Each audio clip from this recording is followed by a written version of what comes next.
It is the year 0079 of the Universal Century. A half-century has passed since the Earth began moving its burgeoning population into gigantic orbiting space colonies. Above the planet float hundreds of enormous cylinders with artificial living environments, new homes for mankind, where people are born and raised and die. The cluster of colonies furthest from the Earth, Side 3, proclaimed itself the Principality of Zeon and launched a war for independence against the Earth Federation. Initial fighting lasted over 1 month and saw both sides lose half their respective populations. People were horrified by the indescribable atrocities that had been committed in the name of independence. 6 months have passed since the rebellion began. The Zeon invasion of Earth has slowed down to a crawl due to the limited resources at their disposal and difficulty resupplying the expanding battlefront. Our story follows a team whose experimental purpose is to hopefully rectify these shortcomings in the name of Zeon. But is that their real purpose? Or is there some other plot destined to this young team of misfits? And will they survive the challenges laid before them?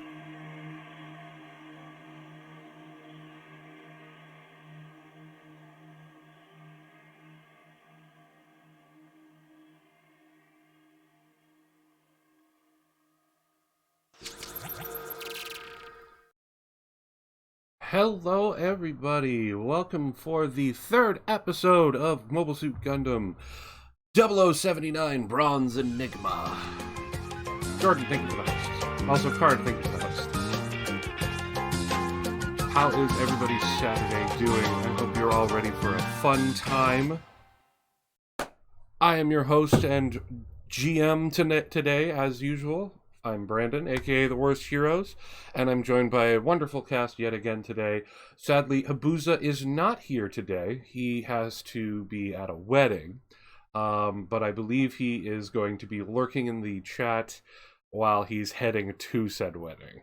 So everyone give Habuza some love while he's away. But we do have the rest of our cast here today. So first off, we have Mr. Biohazard. Hello. Hello. So, how's it going? Did you forget what you were gonna do? No, I'm just having a chat with you. Oh, okay. You're my friend. You know, I don't. Oh.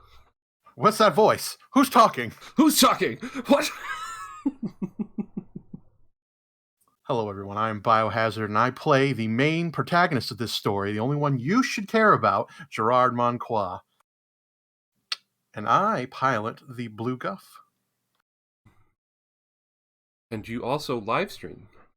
I also do. I do the live streams. He does. I live stream over at twitch.tv/biohazard1987 if you want a less clutter, also spoiler-free view of the campaign. Because obviously, if you watch the DM, you can sort of see what the DM's going to throw at us. So if you want to be surprised like us, you should come over to my channel. Wow. And also join Team Douchebag. All right. Team Douchebag, okay. And I am trying some tricks so that I'm not spoiling things. Thank you. Sorry. But thank you for pointing that out to me, so I could try and come up with something. Anyway, next up we have the wonderful Mr. Jordan. Hello. Hi. Hi. How's it going? Oh my god, you're all gonna fucking do this bit, aren't you? I don't know what you're talking about. Habuza says maybe today Gerard will catch up to the others in kill count. God damn it, Bruiser. Anyway, hi Jordan, how are you? Hi. So, I'm Jordan Robinson. I'm a mod for Heroes and fellow mod on other miscellaneous channels. I played Zach Marston, the Quiet Orphan, and I piloted a basic bitch Zaku. I believe what you mean is you pilot the Zaku 1 most versatile machine in Berserker mode, aka you make noises with your mouth so it seems like you're activating something special when you pull out both your X's. Don't spoil it, man. Come on. Okay, and finally, what's this? We have another member of the cast? That's right. Finally, we have Mr. Cardwiz. Hi, how's it going? Hi. Had to keep up with the bet. God damn it. Ladies and gentlemen, boys and girls, it is your hero from the usual Saturday Gundam streams. Mr. GDK Cardwiz is here to save the day. And I shall be playing Kota Legato, the greatest, most proficient cannon user who is also an aristocrat who loves to play his stringed instruments. We shall see how this turns out. I cannot wait to be introduced to these rapscallions. Lovely. And you also stream. Yes, I do. I stream over at twitch.tv/Cardwiz. I just reached affiliate the other day and will be having my first affiliate stream tonight at 10 o'clock Central Time, where I will be playing more Great Ace Attorney with a lot of silly voices and crazy twists and stories. Just so happens to be during the same time that I'm streaming, but hey, whenever I can, I try and catch them. Because I do like your Ace Attorney series. It's actually really fun. Thank you. Thank you. You're too kind. I just love that in comparison to when you were just doing your voice and then afterwards you're like, thank you. That was good. Anyway, yes. Welcome in, everyone. And which one of you two OG cast members would like to do the recap for everybody here? You want to do it, Bio, or should I? You know what? I did it last time. You go for it, Jordan. Okay, so last time we went to a abandoned, seemingly, construction yard where we salvaged some parts, found out some interesting shit. And then we had to fucking flee because we saw fucking tanks coming our way. Then we went back to ship. We started preparing for an assault, and some of us nearly got ourselves killed already by fucking flying jets that they had. We managed to defeat those, and now we found out there's tanks coming. The tanks are still coming our way, so now we're prepping for that. And that's about it, basically. While you guys were checking things out and split up in the old construction site, Bio and Habuza were able to gather up quite a bit of intel on a lot of upcomings from the Federation, including the fact that the Federation has sent off some notes helping crack the code behind the Minovsky engine that all of Xeon's mobile suits primarily are starting to use now. They're a lot more efficient, and they allow for much more advanced weaponry. Not to mention finding some blueprints for the heavily armored land battleship the Federation has rolled out called the Big Tray. And some strange wordings on a heavily redacted form, talking about an Operation V. Not sure what it is just yet, but when you reported that to your major, he did not. Seemed a little bit worried about that. But there were more pressing matters. Because, as you all remember, you were at your crash site,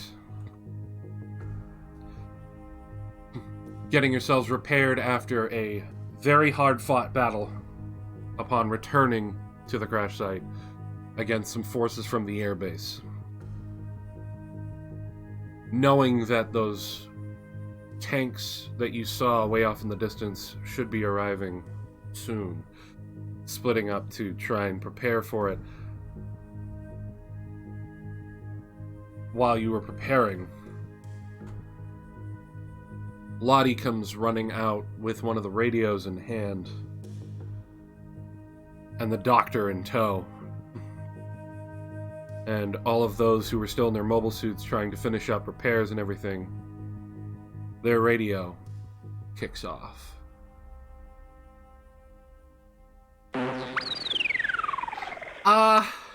Y'all, we got a little bit of a problem. It seems like our friend with the Zuda, he's sort of, he's out cold. He was working on some strange turrets so that we could defend the position a little better, and he just collapsed. And the doctor grabs the radio from her. I'll take him up to the infirmary and I'll start working on him. This isn't the first time. It's okay. He'll be fine. But he's gonna be out for a little while, so I'm terribly sorry. You're gonna need to prepare for this assault without him. You gotta be fucking kidding me. Oh, great. So it's just two of us. Why don't you just splash some water on him, for fuck's sakes? I already tried that. Even used the medication we normally use to wake him up. It must have been a really bad spike. What do you mean by spike? Ugh, I don't have time for this. We'll talk about this later. The Major comes on the radio. We'll have to make do with the resources that we have. With all due respect, Commander, we're fucked. We need that other pilot. Lottie, you said he was working on turrets?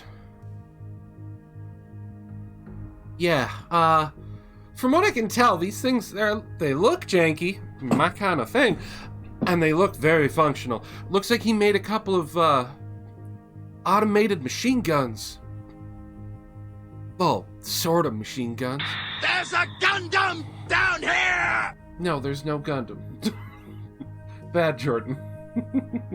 Put on the boy? Oh, sorry, I have other stuff up right now. Anyway. Oh, it was Penguin who made me do it. Okay.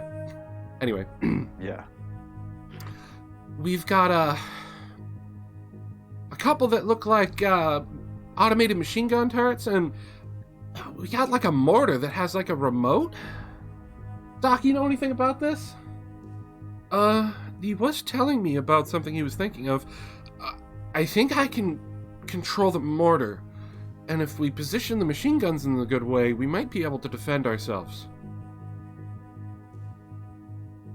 Well, at least we have some extra resources while he's out.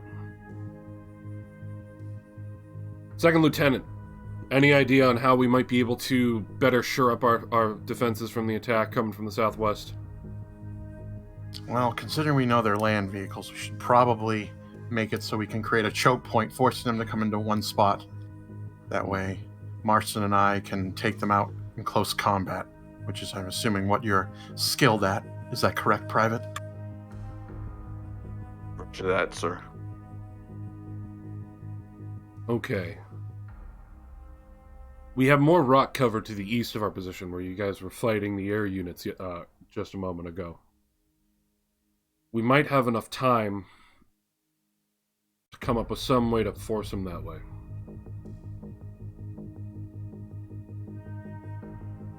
You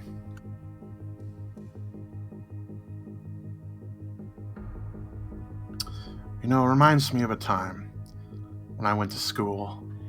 It was history class, kind of boring, but I did remember in World War I they made these huge trenches that would sort of force the enemy to go in certain directions. Perhaps, maybe that's something we should do. That could work. I don't know if the ground is soft enough, but it's worth a try. Soft or not, might be able to do it. All right.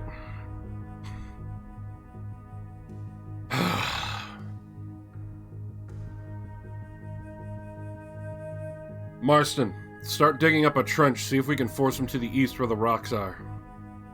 Monclois, let's try and find some good positions to place these turrets that we have.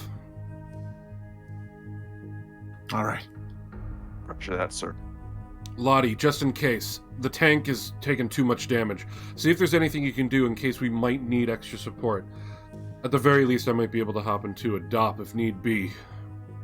It's gonna take a while, sir, but I'll see what I can do. Alright. Doc, I'll carry him up to the med bay. You get whatever it is you need so you can control that mortar. We have about an hour, everybody. Let's get to work. And with that, the two of you in your mobile suits head on over. Marsden using his dual heat hawks, not turned on, mind you, because you don't want to be turning the sand to glass while you're trying to pick it up. And Monqua, you could probably use your shield as well to try and do it. To like dig up sand and create a trench and pile up what you find. As you're digging, you find that there are a lot more rocks buried underneath the sand, which you use to assist in creating a wall to the south, forcing the enemy to the east. At the same token, you get some turrets up and positioned.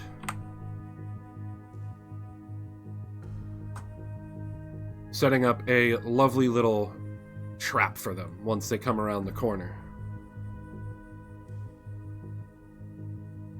So now you guys should be able to see the area of the battlefield, yes? Yep. Cool. Nobody pay attention to one thing. There we go. Don't know how that came out of position, but I blame those black boxes. They're a little janky. But I also noticed the mortar has no stats. The mortar has no stats because it only has the same hit points as the others. And I figured it would be less likely to be hit, but I guess I should put it just in case. You never know. And while you're setting everything up, you get, you leave the digging to Marston to finish up after you've gotten a good chunk of it done. Yep. To go and place those turrets. And you notice that the mortar turret can equip different types of grenades, and you guys have some grenades in supply.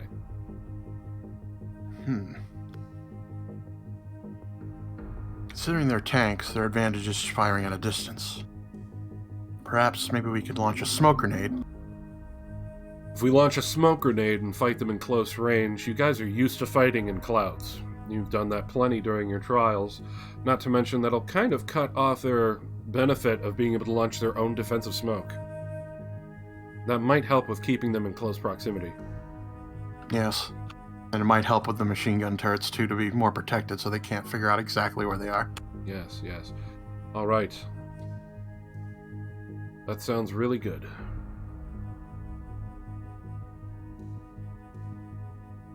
How many can we load up in that mortar?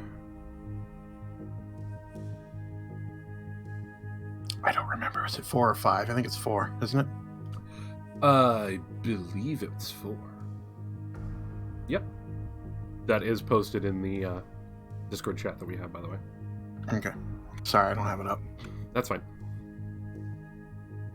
I think what we'll do is we'll load 1 smoke grenade and 3 high explosives. All right. I'll go inform the doc. You get them in position.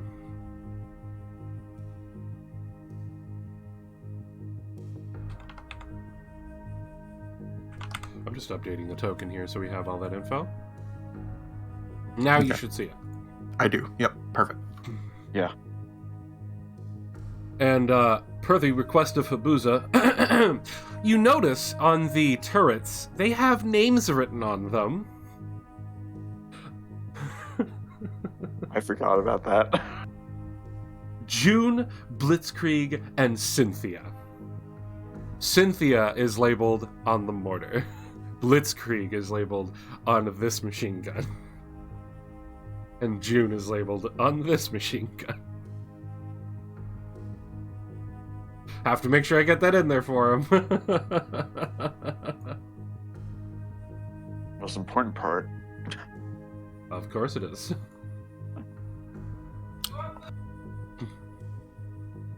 And then some weird voice came in the background there.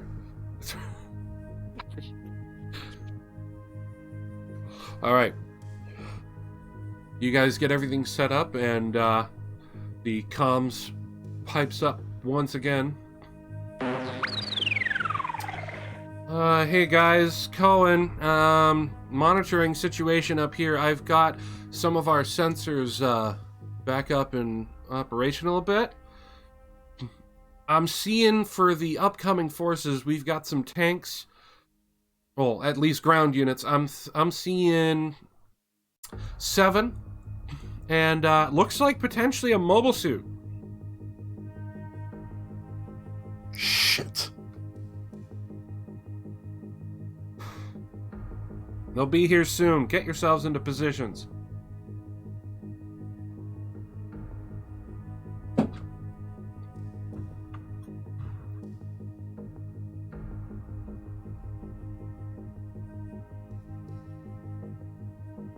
So go ahead and place where you'd like to lay your units, and you can talk out where you want to try and sit for this strategy to work. We've discussed that the mortar will happen before we do anything. Correct. Or is that okay? Because Yeah. that does matter in placement. Oh yeah. And to make things easier, I'm going to put some auras to show the area of range for the turrets for everybody.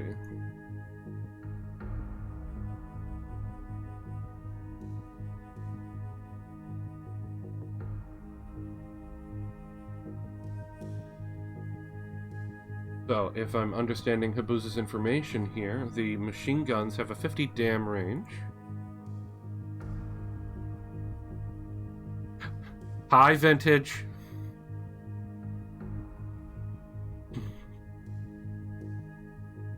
We all heard you screaming in the background.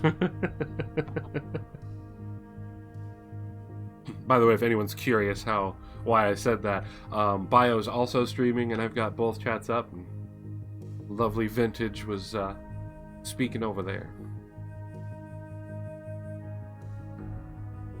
Alright, so let's see here. Let's get this area of influence up. So we got 50 dams.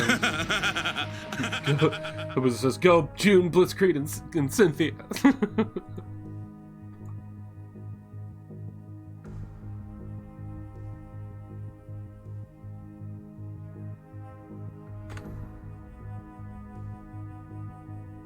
And then the mortar I'll do in a slightly different color. Slightly being sort of, not really slightly. And the mortar's range, 120. So you guys should be able to see those auras, yes? That is correct. Yep. Okay.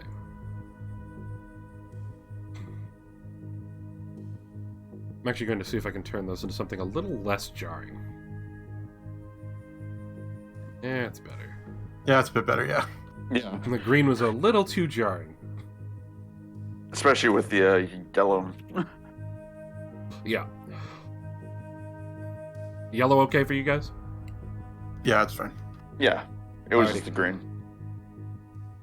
So you are all into position. I'm going to do my loveliness of flipping Bio around there so that he's facing the correct direction. All right. So let's get it out of the way first here. I'm going to have you guys roll your initiative. Did we ever figure out if we can get this to work, or are we just giving up on that? You can't. You need to have a character sheet with initiative on it for it to work. It's weird, because I thought it worked when we did mock battles. Maybe I'm just crazy. I'm pretty sure I typed them all in. I'm pretty sure I did. Just wanted to make sure Bio eats. Bio, you didn't eat? What do you mean? No.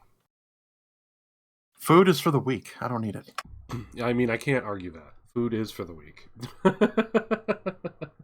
I got enough That's fat to your last me a character couple set. months, I think. Nice. I can't even argue that. I know I do too.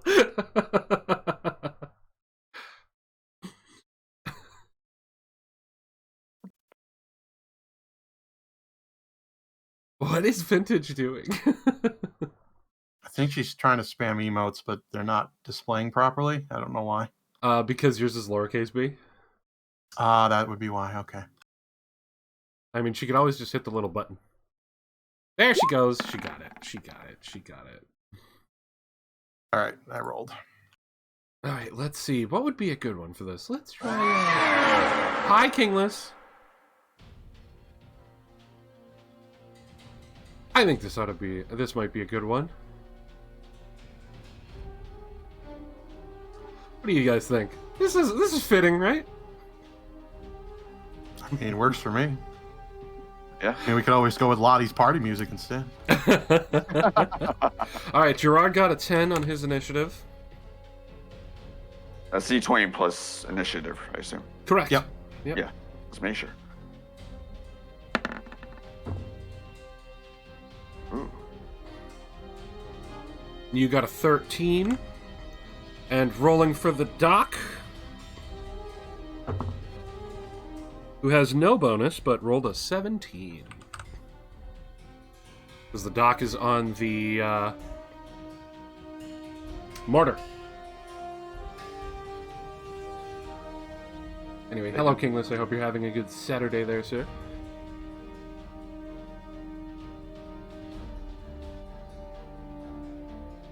Oh, I just got informed, Bio, you just went live. Oh, cool. I'm glad I just started. I blame my phone. We're only 34 minutes in. I blame the Twitch app. Yeah, this is why, you know, I prefer Discord announcements, because those are on time. Yeah, I got the Discord announcement right away. All right. Yeah. So Hello, allow me Vintage. to roll these over. Hello, Vintage. What, you sneak over to your chat now? She did sneak over. Yeah. I mean, technically it's your chat too, so. I mean, I don't look at Brandon's chat just to As complicate the apparent owner of my channel. We all knew it was coming, come on. I hate you so much. I hate everything. All right. Anyway. Enemy forces are approaching, everyone. Look lively. It's time.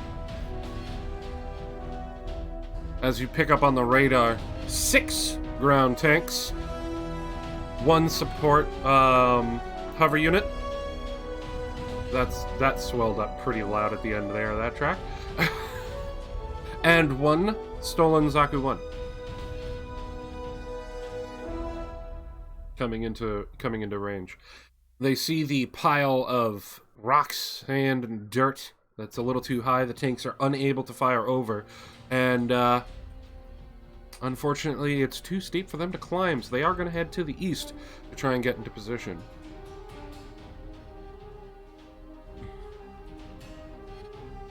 You both got to make Bio feel like he has fans. Oh, that was mean. It's true. I'm your biggest fan, Bio. I've almost been subbed for 50 months. Oh, I didn't know I could do that. Never mind then. Cool. What? Do what? I just wrote my own initiative. You did? Why didn't it save all the initiatives I just typed in? I don't know. They're all 0 to me. Yeah. That's good to know that I can type it in. That's cool. That actually saves me some hassle. Alright, so let me roll the initiatives for the tanks, for the hover unit, and for the, roll 20, stop it, and for the Zaku. Fun fact, if I right-click to try and click a unit that's right by someone's little head icon, it screws everything up. Nice. Alright, so... Wouldn't have it any other way. Of course not. Of course not. Let me pull up that here.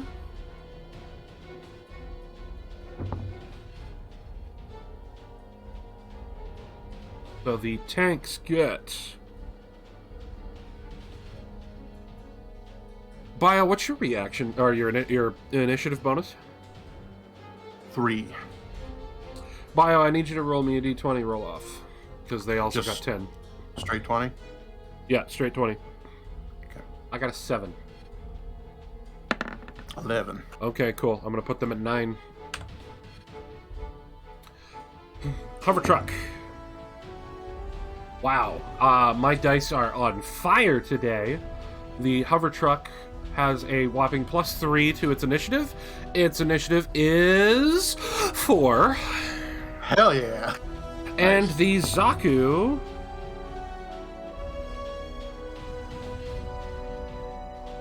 has a +2. Bio, I need you to... Oh no, Bio, you have a +3, so I'm going to put him at an 8. Because he also rolled a 10. Jesus. My dice are doing good. This is... You guys were worried for nothing, apparently.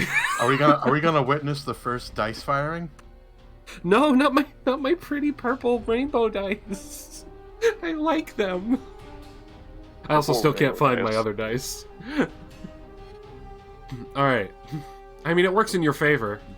So, yeah. I mean, I'm not complaining. Me neither. Okay.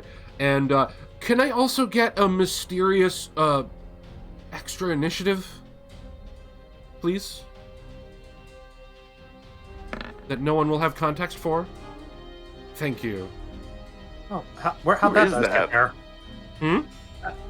there? Just drop some dice. Forget about it. I'll just go pick it up and come back later. Oh, maybe. thank you. Who's this voice, that's kinda anyways? awkward. I don't know. It's really, really weird. You had Really? nothing. You heard nothing. Must have Nothing been at all. scorpions.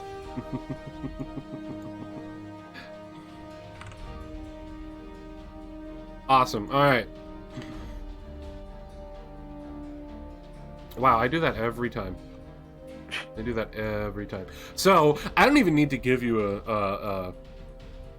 a special surprise thing for the mortar. The mortar goes first. The doc is apparently the only one ready for this combat, including out of the enemies. She's excited. This is probably like her first combat. Dude, I'd be pumped. She's like, I'm so nervous. I don't know what to do. Die, bastards! Nobody tell him. It's all the adrenaline and whatever. She's just gonna be like, She knows please, this. please, nobody tell Alex. Nobody tell Alex I did that. Okay, I'm so sorry. Anyway, so I'm going to move the units up so it'll be essentially at that position. Okay. So, and if I remember correctly, you wanted to basically activate the smoke once they got to about here. Yep. Yeah. Once they're just about to be in visual.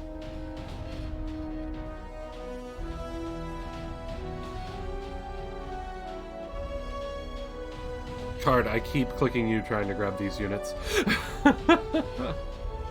Stop touching me. Stop it. Sorry. Anyway, as the tanks No, start sorry. rounding the corner and Marston sees them, the tanks start turning their cannons when the mortar fires its first shell, dropping a smoke screen right here. Okay, at first I thought you were going to put it there, and I'm like, that is... I No. know. This is not where you want it? No, that was... No, the first circle I saw was up and to the right. Oh, that's because I already had the circle created. I Oh, okay. left it there so that I didn't have to recreate it and count out the spaces. It's fine now. We're good. We're good. Yeah. Okay. So the mortar fires off its first shot, using up that smoke. And, that's what, 12 rounds of that now? If I remember correctly? Or is that not right? For the total supply? No, for how long the smoke's going to last. I believe so, yes. It's for a full minute. Okay. So 12 rounds, right? Yes. No. 10 rounds. Got it.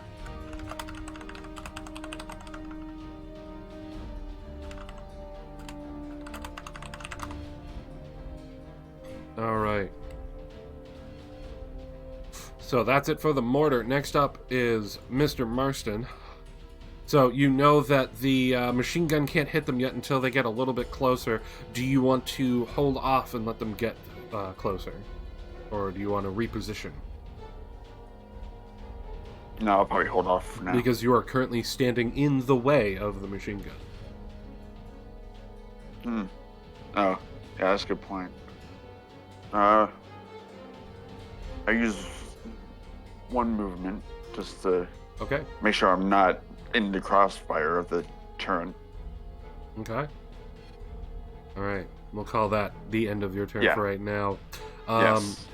Mysterious, disembodied voice. You get a bit closer. You should probably be within range. Maybe a turn or two? And then... Right in my line of sights. I assume you're trying to find a nice position. And then, Manqua. Your turn. The smoke is laid.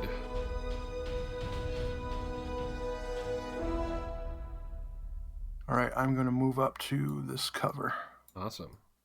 Can't be there on the rocks. There we go. Yeah, right there. And that's it.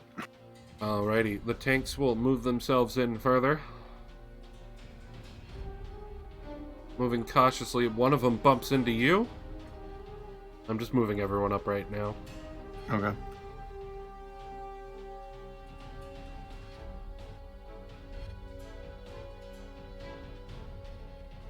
The one that bumps into you, sort of startled, turns and tries to open fire. Oh god, I don't even need to roll a second die for disadvantage. That's a 1. Oh, damn. Is he jamming? God damn it! And he's jammed! We be jamming. That was a really good start for you guys right now. Laying down those sick beats. Oh, wait. His cannon is useless right now. Oh, fuck that guy. 4. Okay, thank you. 1 turn. Sure, it's At fine. least me rolling a 1 again wasn't a bad thing.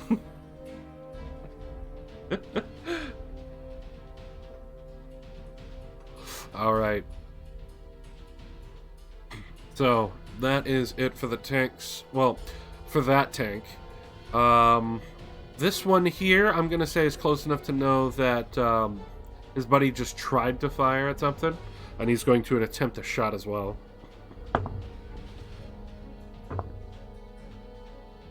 And I'm going to heavily assume that a 14 does not hit you as a shell flies over your head. Nope. The others do not have enough details to know where they can fire. They know there's a rock here somewhere, and that's it. And they're not going to try and see if they can hit someone who's behind a rock and everything. Basically, you're in double cover for the rest of them. So they're not going to fire at you, because you've got smoke cover and rock cover from them. Alright. That's it for the tanks. The Zaku is going to try and move to the move around the smoke. 1, 2, 3, 4, 5. And actually no, he's going to just dart into the smoke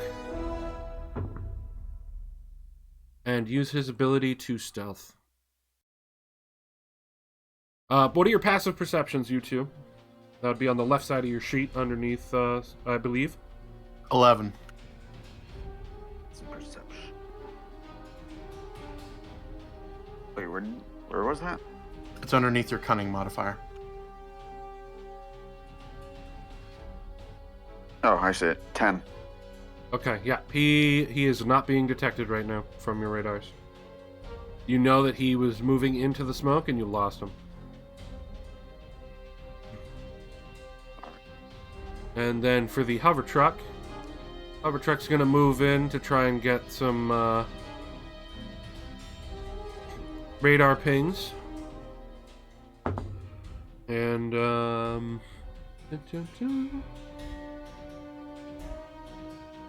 he's also going to try and stealth.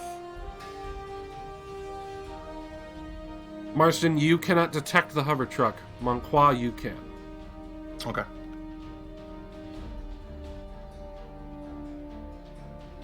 Alright, that is the end of that. The mortar's turn. If given the order, she will fire another round. The first explosive round. What's the range on that? Okay. Do I know that that's the hover truck was the one that I detected, or do I believe that might be a tank?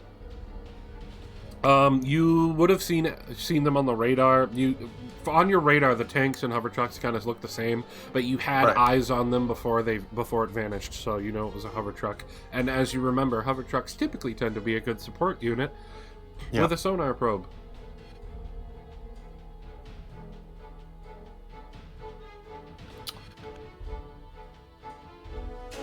All right, I need you to fire on this coordinate.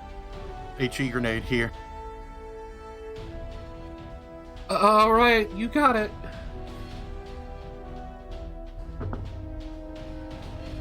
Oh wait, hold on.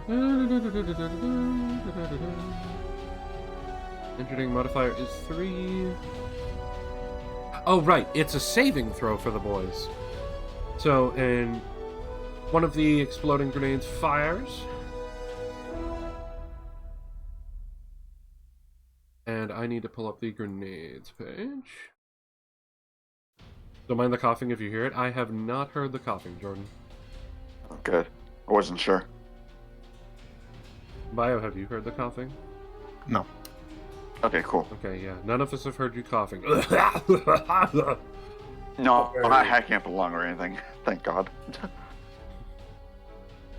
Alright, and these are using your HE grenades.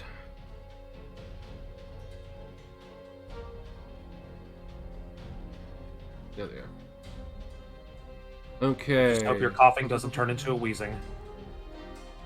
Oh, fuck off. Pokemon joke. God damn it. Okay, so those targets need to roll a save.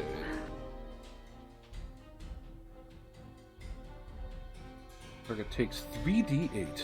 Okay, so let me roll to see how much damage would be. 7, 8, and... Okay, so 15 would be the damage if they fail their saves. And his engineering modifier is a 3, so that would make the save a 14.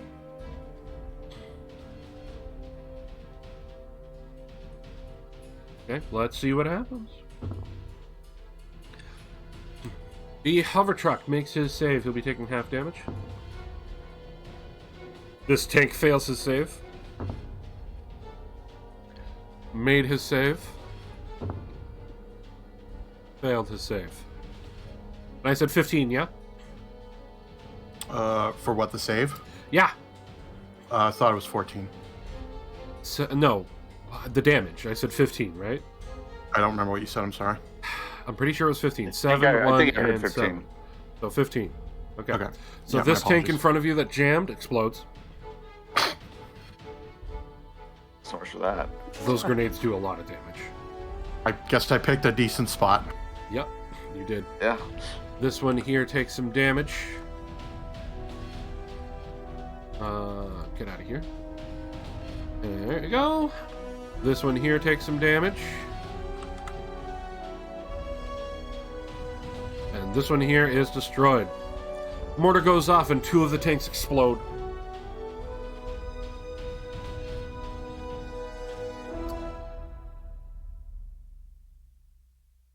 Next, Marston, what are you doing? When do the turrets go? Yeah. The turrets go on the enemy's turn. I forgot to do that damage. Thank you for reminding me. Oh, okay. I was trying to figure out when the turrets actually start doing stuff. Yeah, and they do Yeah. a d4 per shot. So all of them got into the range. So this dude here takes an additional damage from both from when he moved into that position. The machine gun turrets fire upon them. This one's still alive. Oh, which one's this one? This one right here. Okay. Okay. And the others take 2, 1, and 3.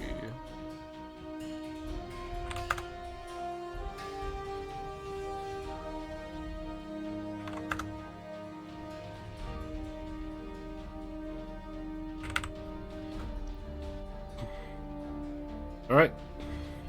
This one was cloaked and not detected by them. Okay. All right, Marston.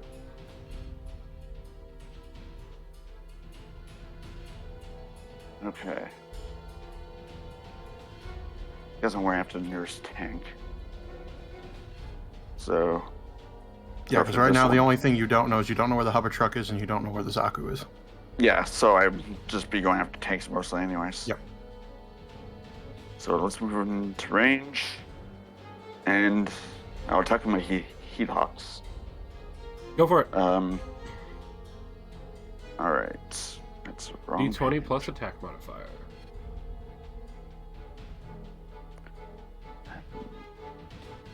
You need attack bonus. Right. Yeah, Yeah. same thing. Modifier, bonus, same damn thing. Sorry. That's alright.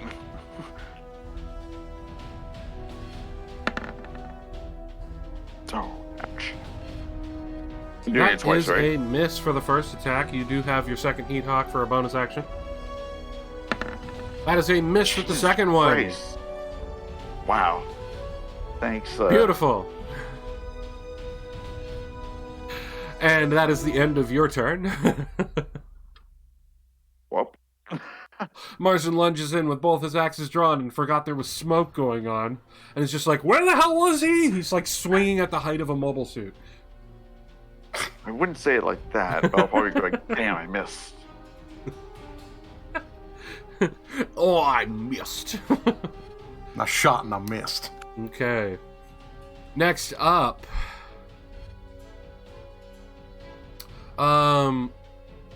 You get a call on your radio from your good old boy there. Cohen comes on. Guys, I just picked up another mobile suit. Great. This one's letting out a lot more energy.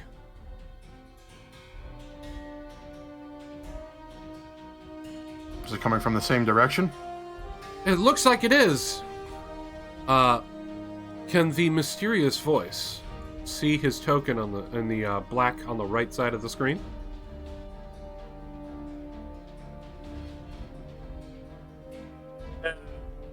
Yes, I can. You do see it? I see Yes, I him, do now. yes. Okay, Yes. I want you to place it somewhere along the southern edge of this map as to where you would like to enter this battle, as it is your turn. Your movement is being used to enter the field. Very good. Just need to zoom in on the map then. Yeah, this seems like a fun place to stand. As this unit enters the field, Moncroix and Marston, your radars go off. Marston still a little bit bummed about his horrible miss there standing in the smoke. Moncroix, your radar seems to be picking up a Zaku, but the energy output is far higher.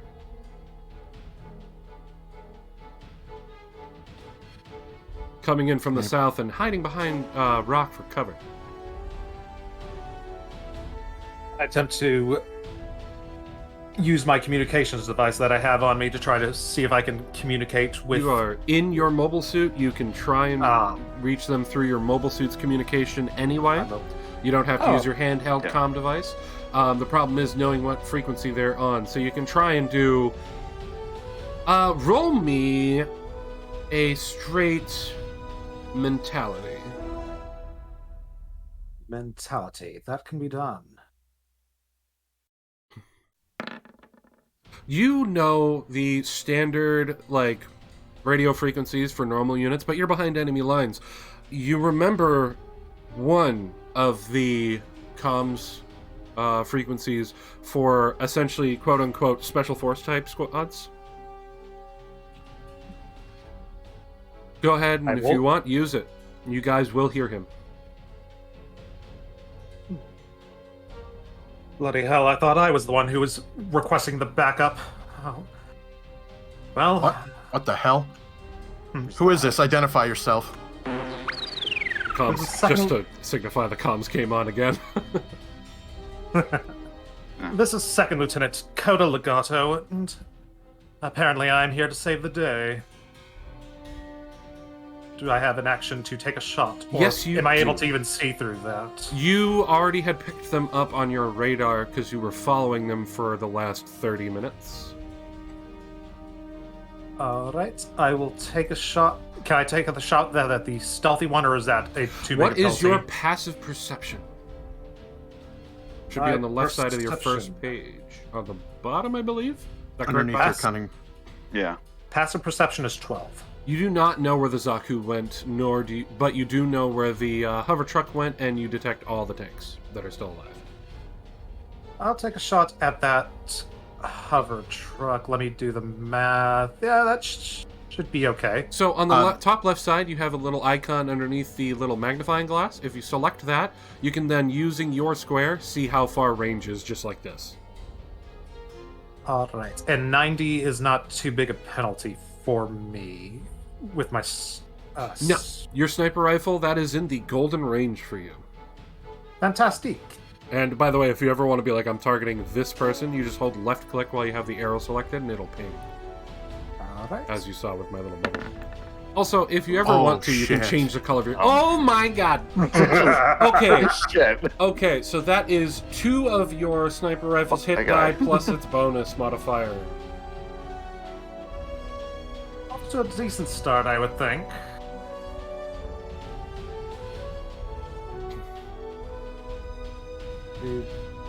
Plus that.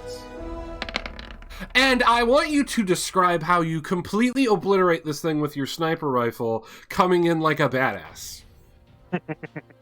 Damn. Well, hold on. That says 2d12. Is that right? You crit, the sniper rifle's a d12, Oh, right. and you crit, My it's bad, 2 hit sorry. die. Yep. My brain Yeah. farted. Go ahead. Sorry. Continue.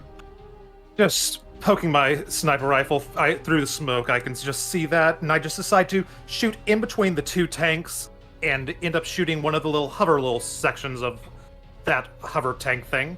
It blows up, flies up into the air, and probably falls down upon one of the already busted tanks. I need you to roll me a d8, sir. A D8. Yeah, flat d8.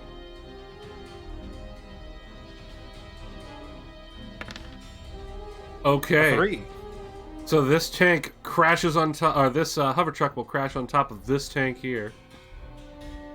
Let me just X him out so we know that he's completely dead. This hover truck explodes from underneath from this sniper shot that, I guess you can say, if you were following this bullet in like some type of sniper vision, just flies deftly and majestically between the 2 tanks and hitting right on this weak point on the hover trucks, right by the fuel and by the fuel control on the rear hover. Here, I do hope I didn't harm anyone in there with the splash damage. There's no splash damage from that. Yeah, I just couldn't think of with the shrapnel. Yeah. No, but you see this thing explode, fly into the air because the explosion was underneath it, and land on top of the tank in front of you, Monqua. What the hell? Ah, you're alive then. You're welcome indeed. By the way, just so you know, Card, one of the rules that I do is if a unit is going to change position from crashing, I have you roll a d8 for the different positions in the quadrants around it. So 1, 2, 3, 4, 5, 6, 7, and 8. That's very fair. Yeah. So, good shot. I believe you don't have anything you can do with a brain function would be helpful right now. Bonus action. Not that I know. I'll just sit back and play a little of my fiddle in my spare time You don't have that as I much set up my time. next shot. Dang it! You do not have a bonus action is not that much time. But I'm just pretty sure you don't have anything for a bonus action right now. I'll hum a merry tune then. Okay, make sure you keep track of that ammo that you just used. That would be your blue bar. Yes. Ah, yes. Indeed. So, cavalry has arrived, gentlemen. Monqua, it's your turn. I don't know what the hell that was all about, but we'll deal with that later. All right. I'm gonna move up here. Actually, wait. I'm gonna move right here Okay, and attack this tank with my iron sword. give me a roll. And I believe we're flanking, so I get advantage, yes? Correct. Okay.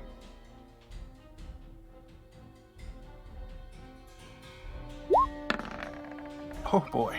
Roll again.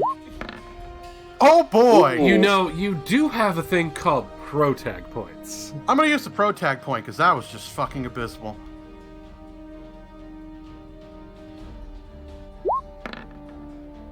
And you hit. Wow. Okay.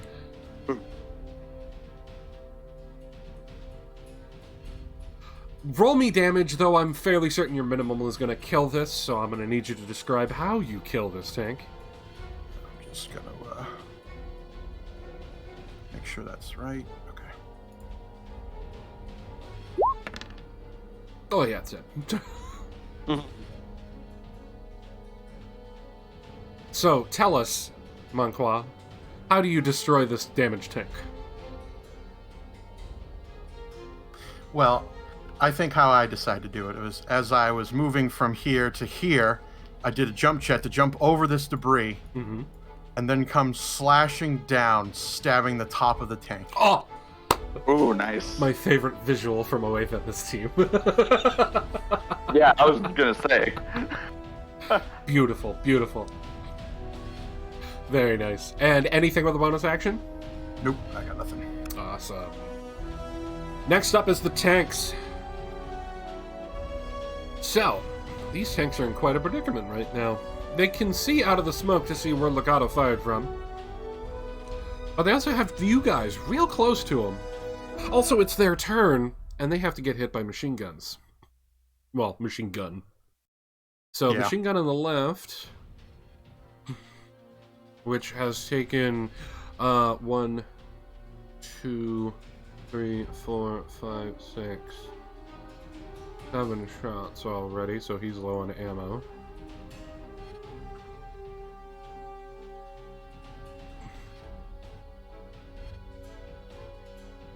Oh, no, that's his armor. Whoops. That's right, the red. The red is his ammo, so he's at half. But he gets to fire on the 3 that are still in his zone of influence. Yep. For 2 on the first one, going left to right. 4 on the second one, and 3 on the third.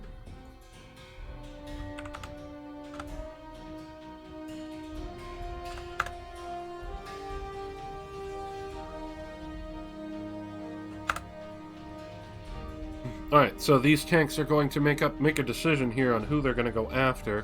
1, 2, Marston, 2, 3, 4, Monqua, and 5, 6, Legato. First one's firing on Monqua.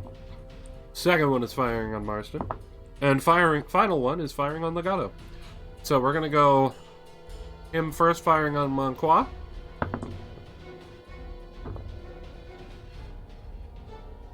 $18. Hit.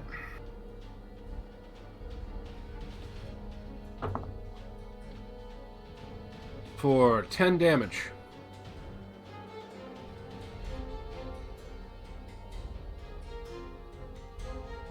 And he is going to use his movement to get the fuck back. 1, 2, 3, 4, 5. 6. There. Second one, firing on Marston. Okay. 16. Hit. 8 damage. And he is also falling back. And the final one is going to move first.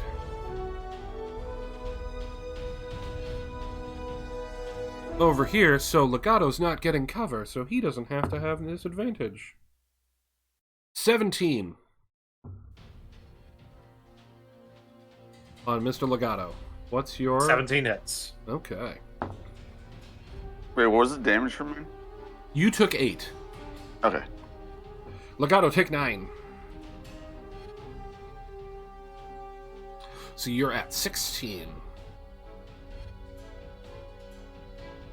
I don't suppose either of you are engineers.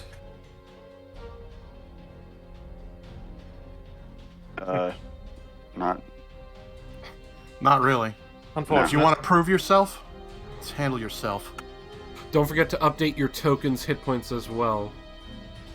Also, just so you two remember, because someone seemed to have forgotten it last time, your engineer is Booz's character, who's currently out of commission. Oh, I know. I was just being an asshole because I don't know this guy. I'm sure just as hell being not an going to waste asshole. resources on him. I'm just being an asshole to Marston. Oh, okay. Yeah. Lonnie, run out here on foot and repair us. Ah! Fuck you! Alright, so that's it for the tank's turn. Next up... Oh, he's completely gone. I'm just going to remove that hover truck from here. Next up is this hidden boy here.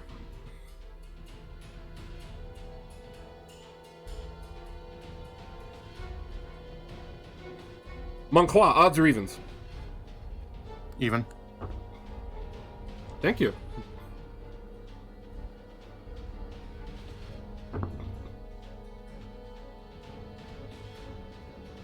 How's a 19 feel, Monqua? That's a hit. As this boy comes out of his stealth to smack you in essentially the back.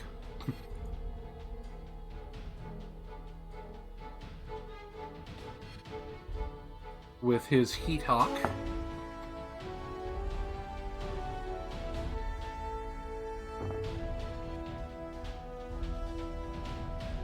For 10 damage. With his sneak attack.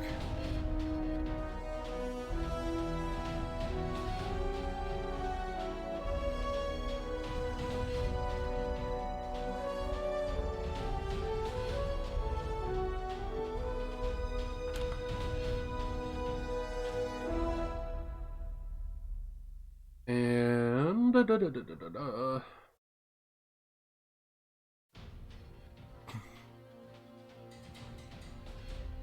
he then disengages from you and backs up to the rock again.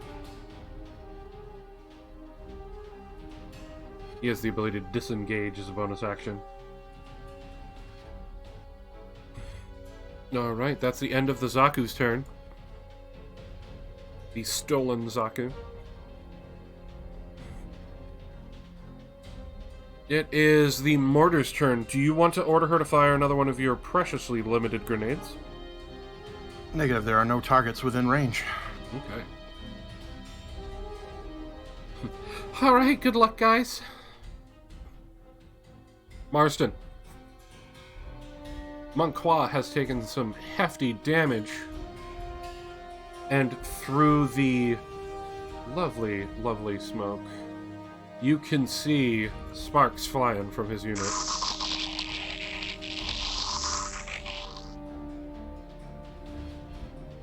Okay. I'm not an engineer or anything, so... I'm just letting you know that Zaku is back on your radar. Also, that Zaku did trigger both of the guns with that attack, by the way. They both fired at it in retaliation. Okay. Let's see. I can change direction, right? With my movement, just... Oh yeah, these guys also fired at that. So he's actually got 3 rounds left. Anyway, what? What was your No, question? never mind. Okay. I'm You just can gonna- move in any direction within Yeah. 5 squares. Yeah. So I'm gonna get behind Wraith.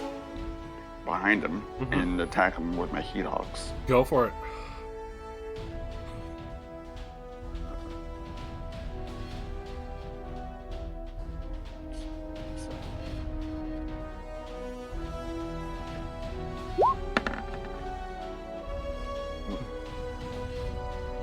Alright, first one is a hit. Ooh, better. Alright, both your attacks hit. Roll that sweet, sweet damage.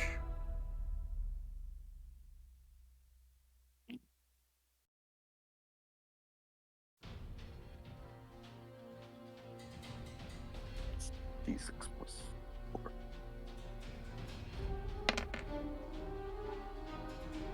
Did I roll again, right? Yeah, you have to roll the damage for both attacks. Yeah, just double checking. Okay, so 8 and 6, so that is 14 damage. Please explain how you barely don't kill this dude.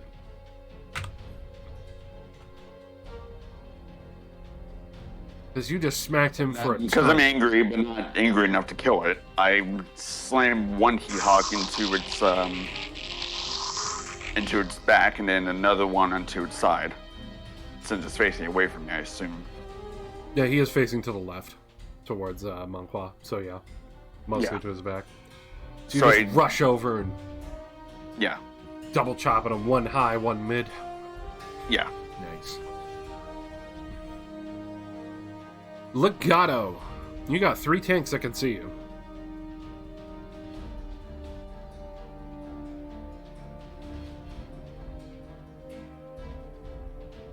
And they are within 60 down. The furthest one is 60 exactly.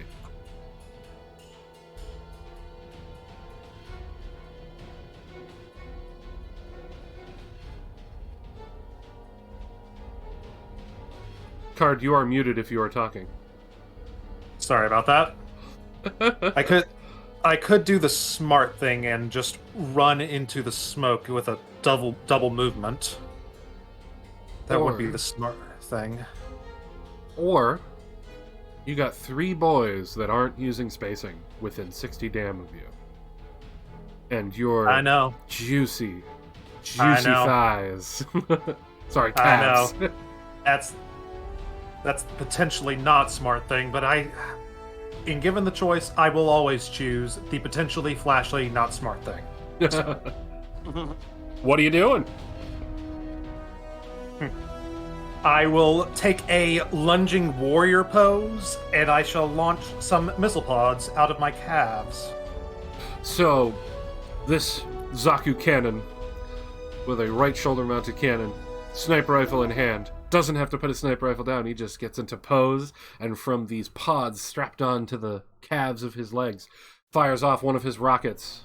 And because I forgot to do it last time, but I didn't need to do it last time. I'll remember this time. I will be using my feat that allows me to crit on a 19. Nice! Using your sniper feat. So you're targeting this one to try and hit the others with the splash, I'm assuming? Yes, I am. Okay. That 15... Suspense. Dun dun dun. It hits. Tanks have higher hit points and very low evasion because they're tanks. Let us hope this is enough. Roll your damage. That is an 8. Solid damage.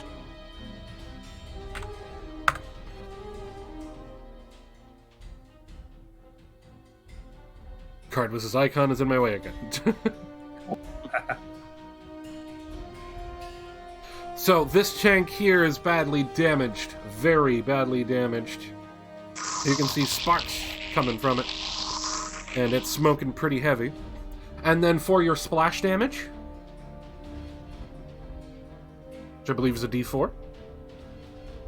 Oh, I did not understand that's how it works. Now I do. Yes. Huzzah. 2. So the other 2 get hit for 2 damage. That is not how math works. There we go. This tank here is now badly damaged. And this tank also takes some splash damage. So you guys just hear an explosion as a rocket slams into these tanks over here. So you still have a movement, sir. Yes, I do. And now that I have magnificently posed and showed off my wonderful calves, it is time to run. Okay, remember, this rock does provide some cover if you get in the right position of it, or the right line with it. And problem is these guys are still going to be able to move to the other side of it, but it's the only cover I have at the moment. Also, so that you know, moving diagonal is still 1 movement per square. Fantastic. So I shall hunker down here and hope I don't die. Okay. The best plan. Monqua.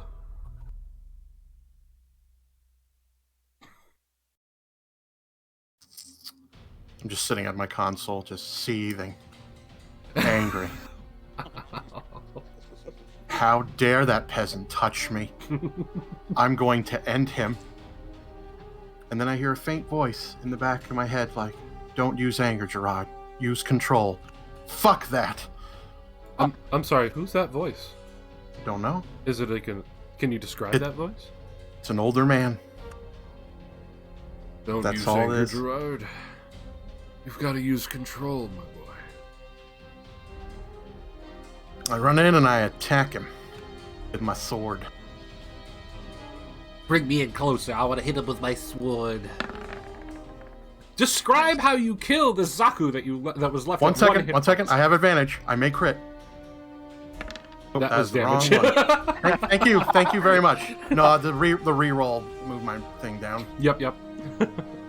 Okay, nope. Definitely gonna go with the first one. So describe how you kill the Zaku. I'm gonna guess that when he gets slashed in the back by Marston, he turns real quick because he's like, "What the hell?" And then at that moment is when I lunge in and I just jam my sword right into the chest cavity. Oh, right into the cockpit. And then of course Marston can see the sparks are now way closer and realize that it's actually me. And then over the loudspeaker, I'm like, "Your first mistake was waking up this morning." I pull the sword out. Give yourself a new pro tag point. Yeah. Vicious. Badly damaged, this goof just comes swinging. Well, stabbing, I guess. And that Zaku is out of the fight. Tanks! Fuck that, Zaku. Alright, card. Odds or evens if they stay focused, if these three focus on you? I will take odds. Going left to right, the first one's focused on you. Second one is not. Third one is. It's been an honor serving with you, gentlemen. So the Whoever badly you damaged one is going to try and take a shot at the one on the edge of the smoke here. Can already tell you he misses because of that disadvantage. Nice. And then he will continue to try and fall back. And because he's badly damaged, just slams himself into this rock in his panic. And these two are going to try and take shots at you, but they don't really want to get out of they really don't want to, like, move closer. Because they're trying to fall back. So he's going to move 1, 2, 3, 4, 5, 6. And this one's going to move 1, 2, 3, 4, 5, 6. And they're going to try and take shots at you. You are in cover, so they will have disadvantage, but they are attempting. The first one fires, and I can already tell misses because that was a 2 on the die for the first roll. And then activates his smoke screen, giving disadvantage on attacks on him. Oh, same with this guy, by the way. They're all going to be using that for their bonus action. Card's icon again is in my way. Alright. The second one goes to fire at you. Be glad he had disadvantage, because that first roll was a nat 20. Second roll was a 17. It hits, but it's not a 20. That is correct. That is very much correct. Take only 6 damage. Only 6 damage. Fantastic. I mean, he hit the other guys for... it hit you for 10 last time. Or 9 last time. That's and true. hit Monqua for 10. And then Monqua got, yet again, sneak attacked by a Zaku. I wonder why he's angry about it. Federation being a no-good, superstitious, cowardly lot as they run away. Marston, it's your turn. You are at 10. Okay. Legato. Sorry, I just need to make sure I update this. So if you see on your icon card, when you click on it for your token, you have a little circle icon that shows the little icons you can throw on your character. The cracked armor piece is whenever you hit half health or less. You can always throw that on yourself in case I forget. Got it. But you can see that the newcomer that showed up is also damaged. So, Marston, Mr. Highest hit points currently, what are you doing? Surprisingly enough. Okay. So they're all using smoke screen, right? They are, so it would be disadvantage to Alright. attack them. Okay. I will move right over here, so I'm still in smoke. I assume you actually mean right here, so you can take shots from the cover of the rock wall. Sorry. Or the rock that's sitting right here. Sorry, I will remove these circles so you can see a little better now, because they are not in play anymore, pretty much. Yeah. Okay. And now I use my cannon to attack the. Can't click it. Yeah, there you go. This one. The one that's badly damaged in the front? Yeah. Okay. So... Give us a roll. Disadvantage.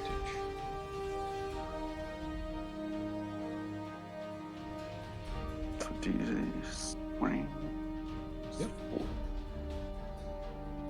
At least they're easy. D20 plus your hit. Well, first roll's a hit. You have to roll twice just to make sure you hit. You hit. Okay. Just tell us how you killed it. What do you? I peek out a little bit from the smoke cover that we have, and I aim my cannon right at it, and I just fire on the top where the and I hit the its own cannon, and it just explodes. So as this thing tries to aim towards where the smoke cloud is, you're aiming for its gun to shoot inside the barrel? Hell yeah. You hit the barrel and destroy the top turret of this tank. Yeah. It just explodes, and it's just a gash at this point. Smoke. All right. Legato. And that's it. I would assume that I would be unable to shoot. Wait, never mind. I need to switch off that. Sorry. I'm unable to shoot that one because it has cover from this rock, I would assume, from my position. Correct. So Plus, with its smoke screen would be double disadvantage, so I'm not even going to let you shoot at that one. You can shoot at this one. Yeah, I will shoot at that one. I'm going to have a good time shooting at that one. What are you shooting at it with? I'm shooting at it with my sniper rifle. Still in your range. Go for it. And, of course, having a 19 crit. And I have... Dang. So... That low attack of 9 hits. Really? Fantastic. Tank's nice. evasion is 8. Good to know. And so I will do the damage, which will assuredly finish it off. Describe how this one dies. The good old-fashioned, take the sniper rifle, aim it down the sights, and shoot it right down the tube of the tank. Sadly taking out its owner. Sadly. Another tank turret just explodes and pops off. You both shot down the tank barrels. Yes, I must do it a little bit more. I gotta show more precision, though. Yeah, but I it's like to think. you gotta admit you are a little impressed that a Zaku one with a cannon in its hand did the same thing. Yeah. You gotta even you yourself are like, that was a pretty good shot. Not bad, but I'll show you how a professional does it. Your shot doesn't bang around inside the barrel; it just goes straight in. Hole in one. Whereas Marston's is kind of like ding, ding, ding, ding on the way in, so you hear it's not as clean. But still, that was a cannon with no scope, fired at the hip. 'Cause that's how that cannon fires. All right, are you gonna move? I think I need to move right now. I'd rather have the cover. Okay, Monclois. Alright, how high is this rock wall? High enough that you would not be able to stand in the trench next to it to fire over, or next to the trench. You would have to be on top of that rock wall. Or firing mid-jump.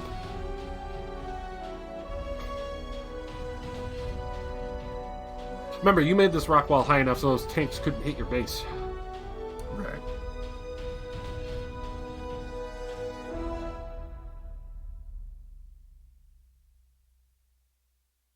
rock and sand wall.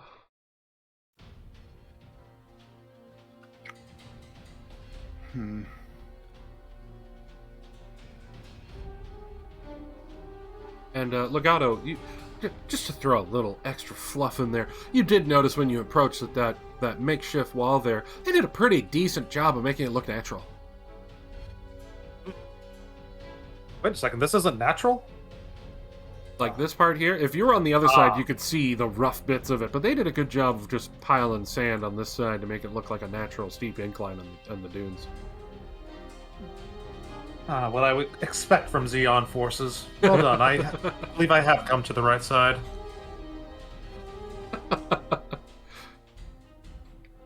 Sorry, I'm just trying to find a place that I can actually do something. I truly decide which side of a war I will take on based upon how well they stack and make their dirt and rock walls. Of course.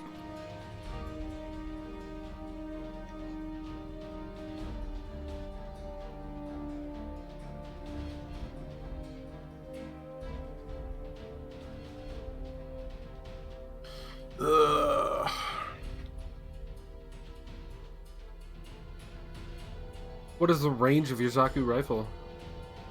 Not great. I'll just be rolling double disadvantage. I'm just going to pass my turn. Okay. The tank is going to take a shot over where he believes Marston is.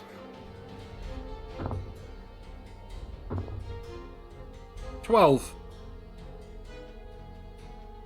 Actually, that's the same evasion. Are you saying that this is a close call? Indeed, I am.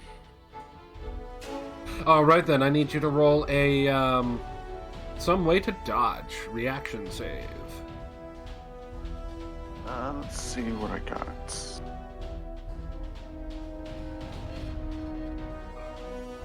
Sleight of hand. Do a sleight of hand move. How are you doing using It doesn't sleight matter, of though. hand? I'll probably use the smoke to. So trying to use your quick hands that can move kind of deftly for some precision type movements. You're going to try and like move your suit a bit in the smoke to make it so that your shape is a little harder to tell, essentially. Yeah. Okay, roll. Maybe I'll bend down or something to make it look like I'm just a rock. Roll. That would be a D20 plus reaction. That would be D20 plus your sleight of hand. You said you were using sleight of hand. Right. What's it for? So. You do not. Sorry. You try to, but it still manages to land a hit on you for 8.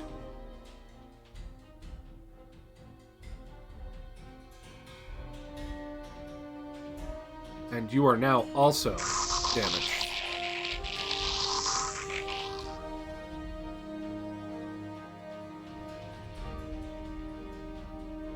All right. Marston, it's your turn. You just got hit by this tank. Ooh, nice. Still within your cannon's range. Okay, I'm gonna fire at it because I'm really pissed off now. Roll with... Oh, hold on. I forgot to see if he recharged. He did not. Roll regular. Ha ha ha.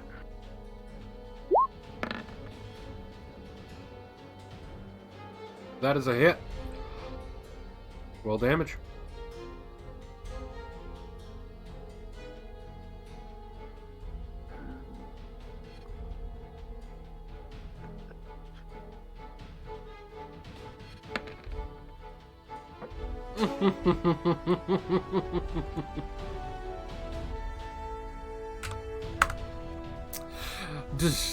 You take a nice shot at him. He's badly damaged, smoking, but still alive.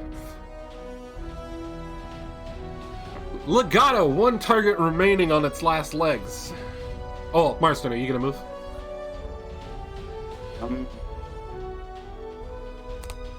That's not the arrow.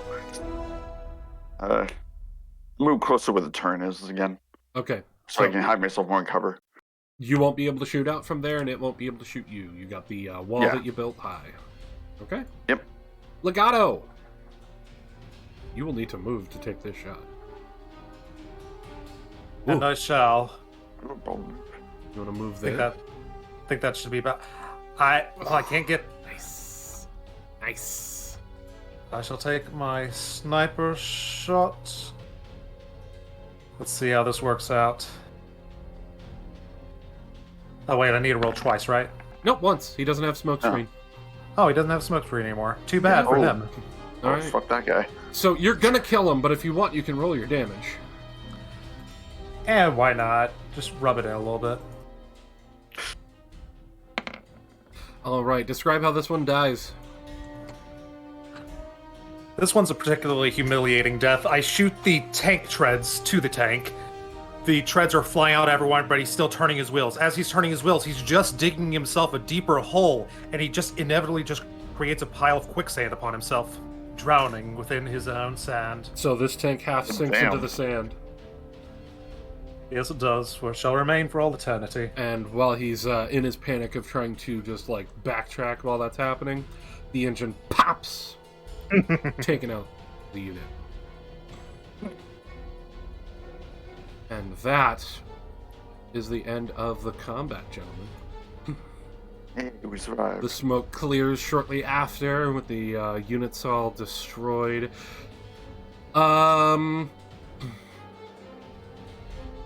I want you all to give me a salvaging roll.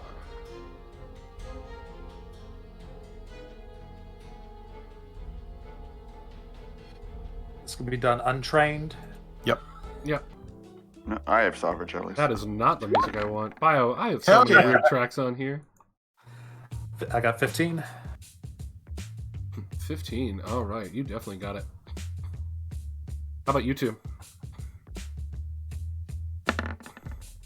That's a no from Mr. Marston. So what's your salvaging? Okay.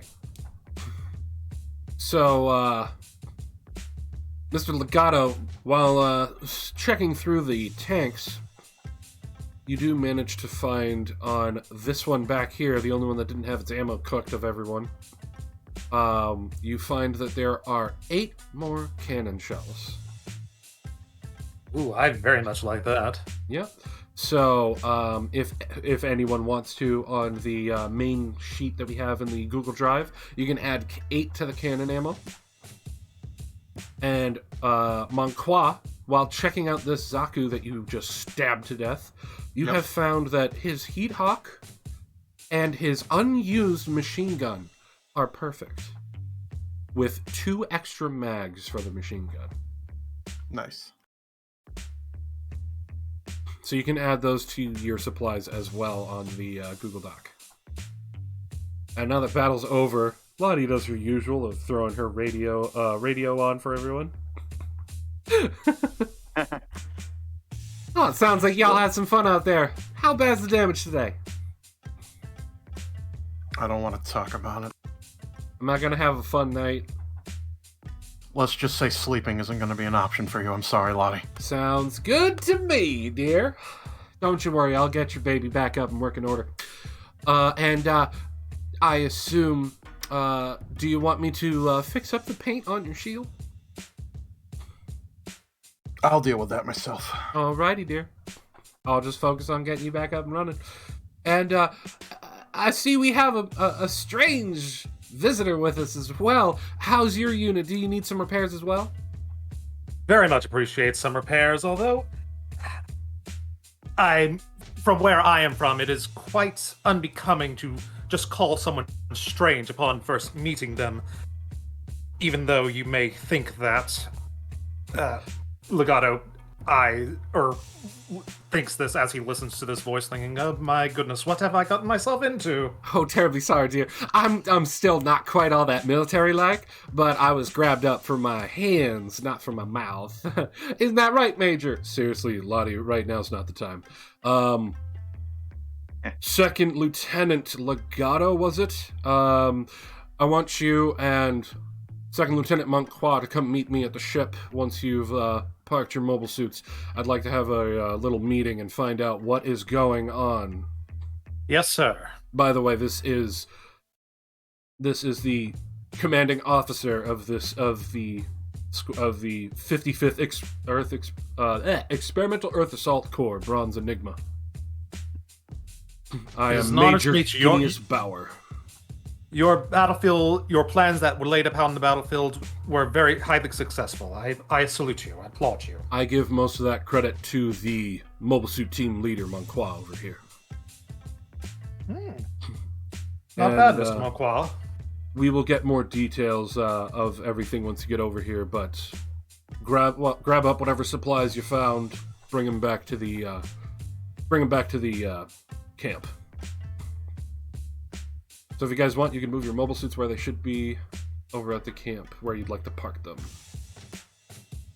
And as you round the corner, Mr. Legato, and start walking towards the camp, you can now see this is exactly where you saw the smoke, and you see a Komusai, which is a re-entry pod, essentially, ship that attaches to the large Musai class warships that Xeon uses in space, but it's a bronze color. So it's not the typical olive drab or green colors that you're used to.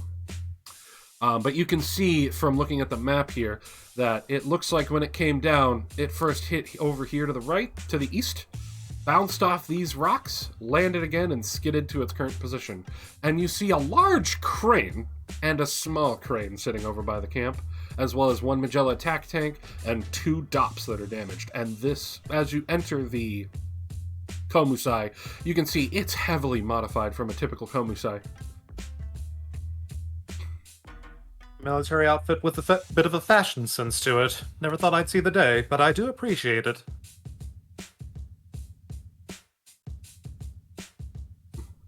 All right, and Lottie will probably direct you to bring your units all to the front here. So I'm actually going to place you right over here. Because she's got a long night ahead of her. All right, so as I get out of my suit, I take off my helmet and do the patented sexy hair flick. I study up on our new visitor and try to get any ideas of what he's all about. Is he actually Xeon, or is he just some sort of weird ESF guy trying to just sneak in and do some crazy shit? So, as you are all getting out of your mobile suit, Lottie is waiting there as well. And let us go around and describe to each other what we all look like, because the new guy doesn't know what you all look like, and nobody knows what he looks like, really. But also, Lottie's there, so we should probably describe Lottie too, right?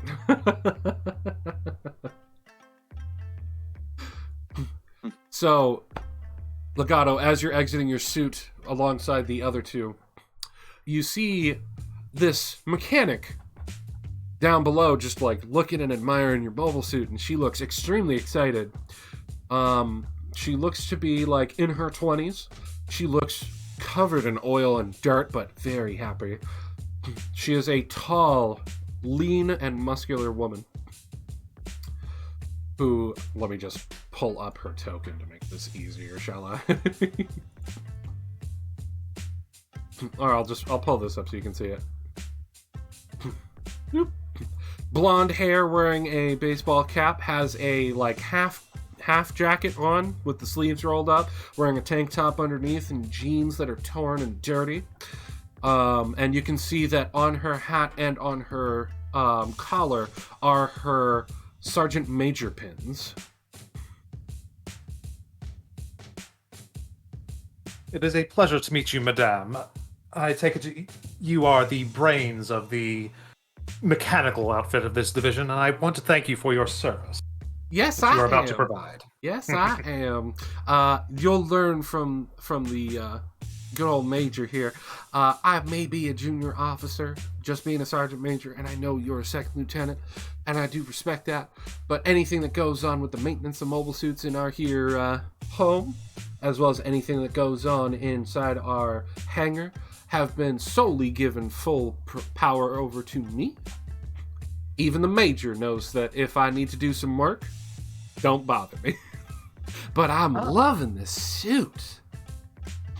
Thank you very much. It's not what I was hoping to have when I eventually came to the battlefield, but sadly, Xeon is in time of need, so I was rushed with what was available, and this was the best available at the time. Well, it seems to work well enough. I'ma have fun with this, baby.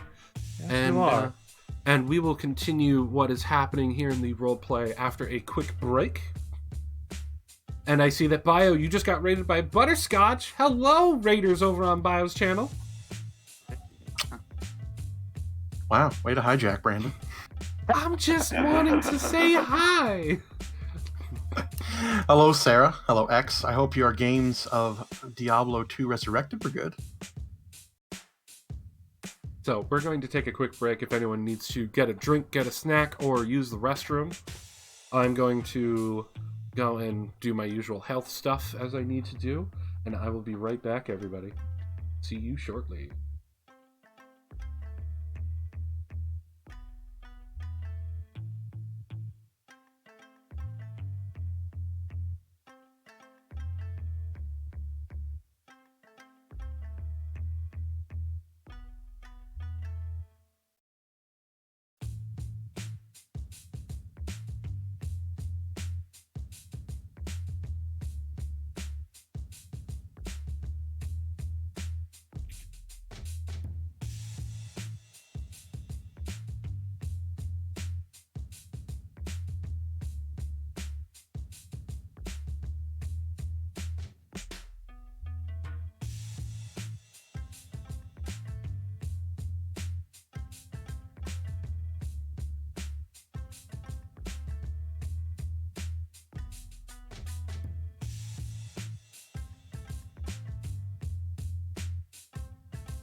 I am back, gentlemen. Hello.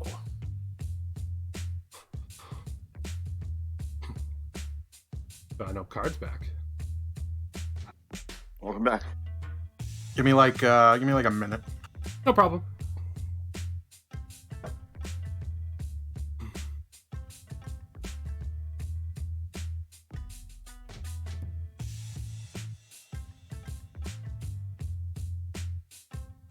So, Card, for your first battle so far in the system, what's your thoughts? I'm very pleased. I'm enjoying this system, and I appreciate you taking it easy on me when you easily could have destroyed me. What do you mean taking it easy on you? That's how I run all the battles. If there's multiple targets, I give them an option to target people based on RNG. No, I was mainly thinking about the fact that we're having them run away rather than come at me and so I wouldn't be in cover anymore from them. Well, seeing as how their mobile suit, their command vehicle were destroyed, they no longer had a commanding officer or their pilot. So their chain of command was broken. Broken chain of command means retreat. So you coming in and sniping out the command unit was the best thing to do. I did a good thing, even if I didn't realize how good it was. But when you said that it has radar, I was just like, okay, I should shoot the radar thing. That sounds like a good idea.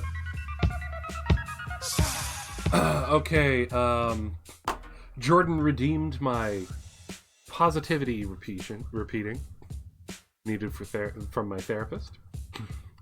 I am an awesome person. I am an awesome person. For those watching this episode in the future, it's a redeem where people make me say nice things about myself. To be fair, you are also an awesome person. I am an awesome person. He is. Hi, Shin. Hi, Shin. I have almost Here's 20k. almost 20. Nice. I think Bio and Habuza and probably Jordan have way more than that, my guess. Well, Jordan uses it, actually. You have how much? I have 90k still, though. 90? Jeez! I've been reporting that shit, I guess. Which is funny, considering he's mentioned about that. That's hilarious. That is hilarious. Also, hello, Sarah and X over on Bio's World. I hope you had a lovely time. Jordan, can we shout out these lovely people? We can indeed. Shin streams, too.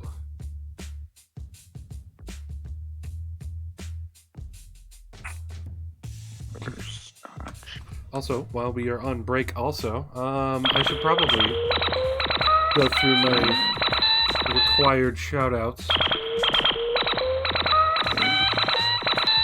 Not the streamer shoutouts, the shoutouts specific to the music that we're listening to, all made by Kevin MacLeod, which you can find either on his YouTube page or on Incompetech.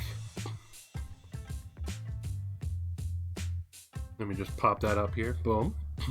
And we've got a full list of all the tracks that we have thrown into the game that can be used at any time down below in the labels and tabs down below the stream here on Twitch. So if you like the music in here, they are all available through Roll20, and you can also get them straight from Kevin MacLeod. And while I'm at it, why the hell not? The Gundam 5e was created by the wonderful man, MidnightHatter, who I have been talking to on occasion and been able to pop by to see some of his Gundam streams. He's a wonderful dude. He's working really hard in his spare time on this system, and we're expecting an overhaul to the system soon, but if this system seems interesting, definitely go to Gundam5e.com to take a look at it. It's a conversion to 5th edition D&D, and you really don't need any of the D&D sources to really play it. You can also redeem the positivity for Shin did. What he have me say? I'm a nice fellow. I am a nice fellow. You are a nice fellow, to be fair. I find it weird because I use fellow in my normal conversations off of Twitch, and usually everyone gives me a funny look when I say fellow, like, what am I, 90? Alright, I'm back, sorry. Welcome back, sir. And with Bio 90, back, really. Let me just pop while we're at it, the cast of our lovely game here. Habuza couldn't join us today as he is on his way to a wedding, so he is lurking in the chat while he is not needed at the wedding. We also have Mr. Biohazard, who is also live streaming this without the UI and GM information. So if you're interested in watching this without the without my face, the chat, and the GM numbers and everything, you can get the player view over on Bio's channel. Give you a nice look because Shin says hi, Bio, nice. by the way. Hello, Shin.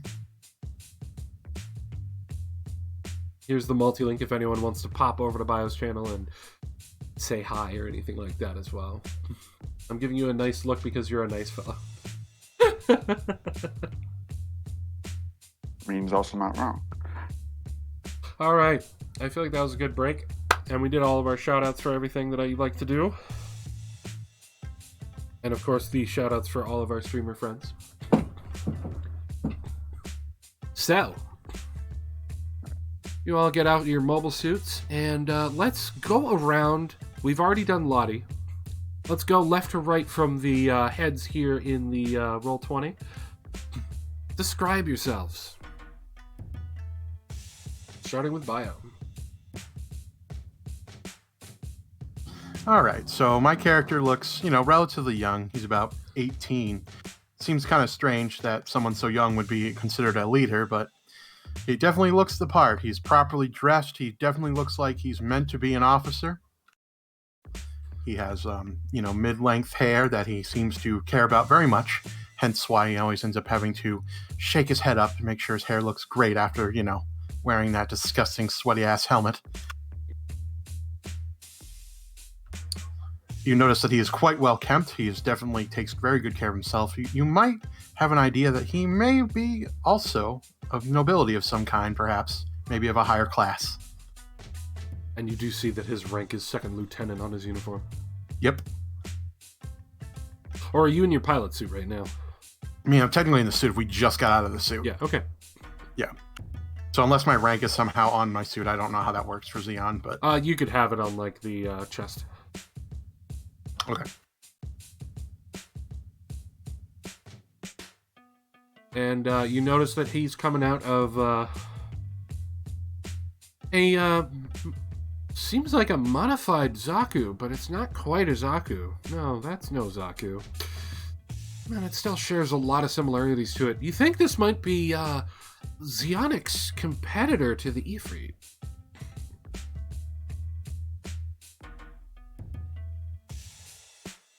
That is quite the nice mobile suit you have there. You have good taste. Thank you. Jordan, describe yourself. I get out my Zaku. I give Legato a brief look and then turn to my Zaku. Legato sees an 18-year-old with hair not quite as nice, a bit disheveled and unkempt. The pilot suit that I'm wearing, it looks like it's a hand-me-down, basically. So you can see scuff marks. Looks like it doesn't get cleaned very well. And you can tell my character is kind of quiet, doesn't really want to interact socially with anyone in particular. And that's about it. And then you also can see he's in private, basically. And you see that he's in a standard Zaku 1 mobile suit that has 2 Heat Hawks and a large Magella cannon that is modified for mobile suit use. The Magella is the Xeon tank, by the way. Yeah. For those who don't know, what is a Heat Hawk? Heat Hawk is essentially a large axe held in one hand, just like the one you have. It's like a tomahawk, essentially.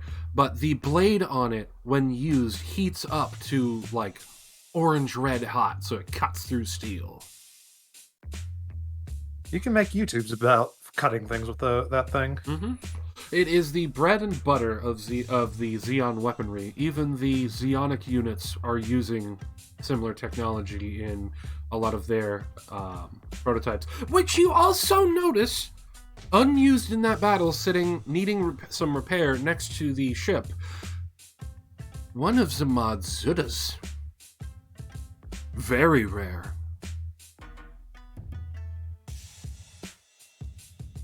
That would be this unit right here.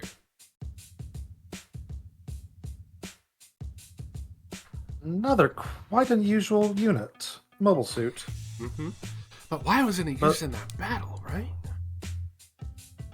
Yes, we could have used more fire support there. No, it would have been appreciated. It would have made it a little bit easier and would have given our wonderful mechanic less work to do tonight if they'd been out there.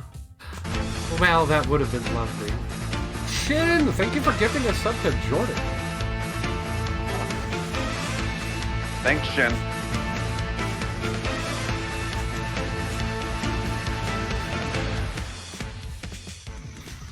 I guess it's time for Kota Legato to leave his mobile suit. Mm-hmm.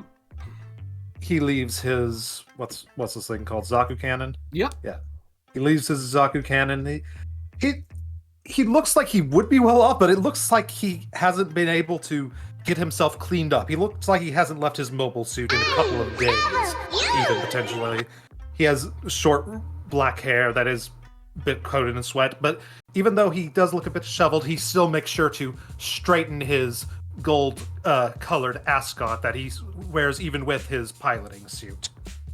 And he looks a bit moist and sweaty and whatnot, definitely. Very much so. Now, here's the question. Do you use a pilot suit, or do you just wear your pilot's jacket, like in your picture, over your uniform? If I'm allowed to, then sure. It does seem fancier. Yep, you are definitely someone who did not have to enter this planet while inside your mobile suit, so you don't probably have your normal suit with you from space.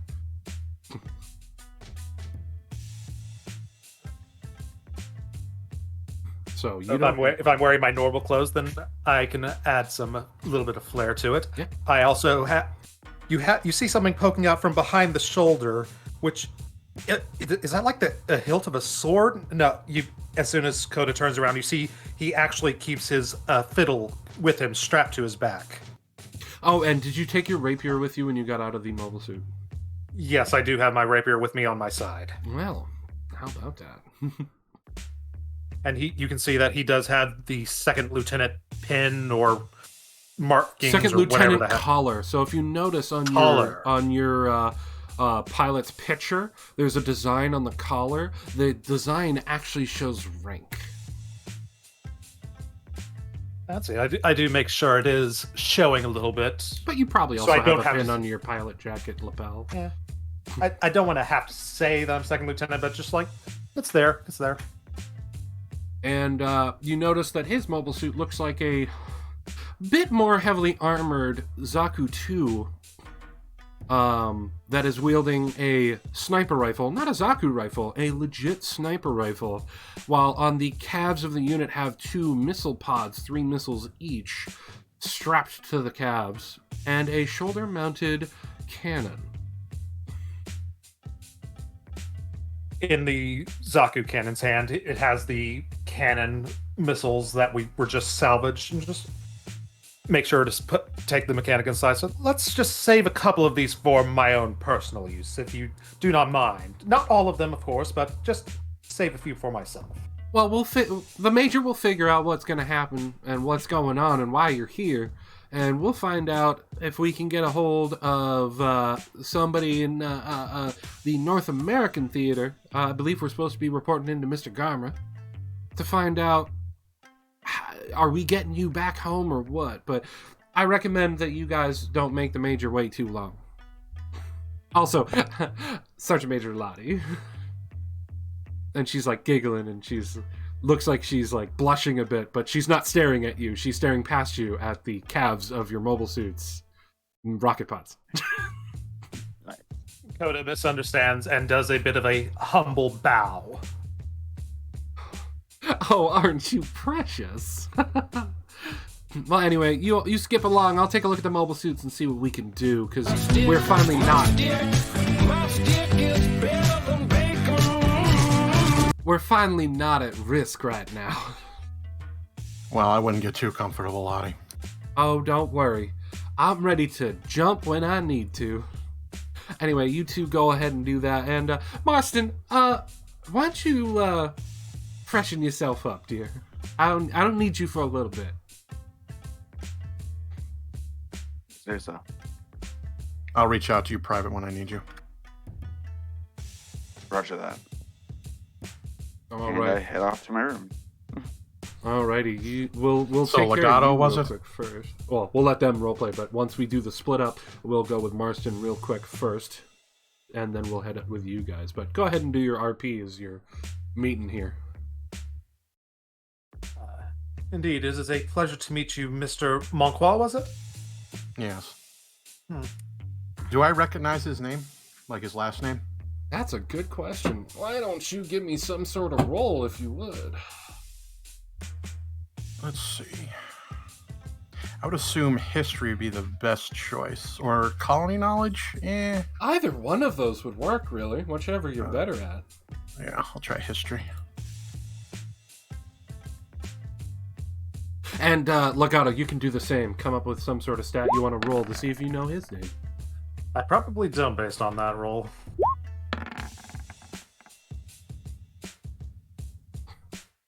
Okay, you got a 12. Hey, do me a favor. Can both of you give me a luck roll? Straight D10.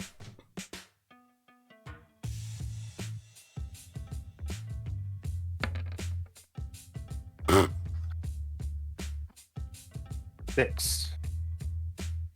3. Okay, let's see what I get here.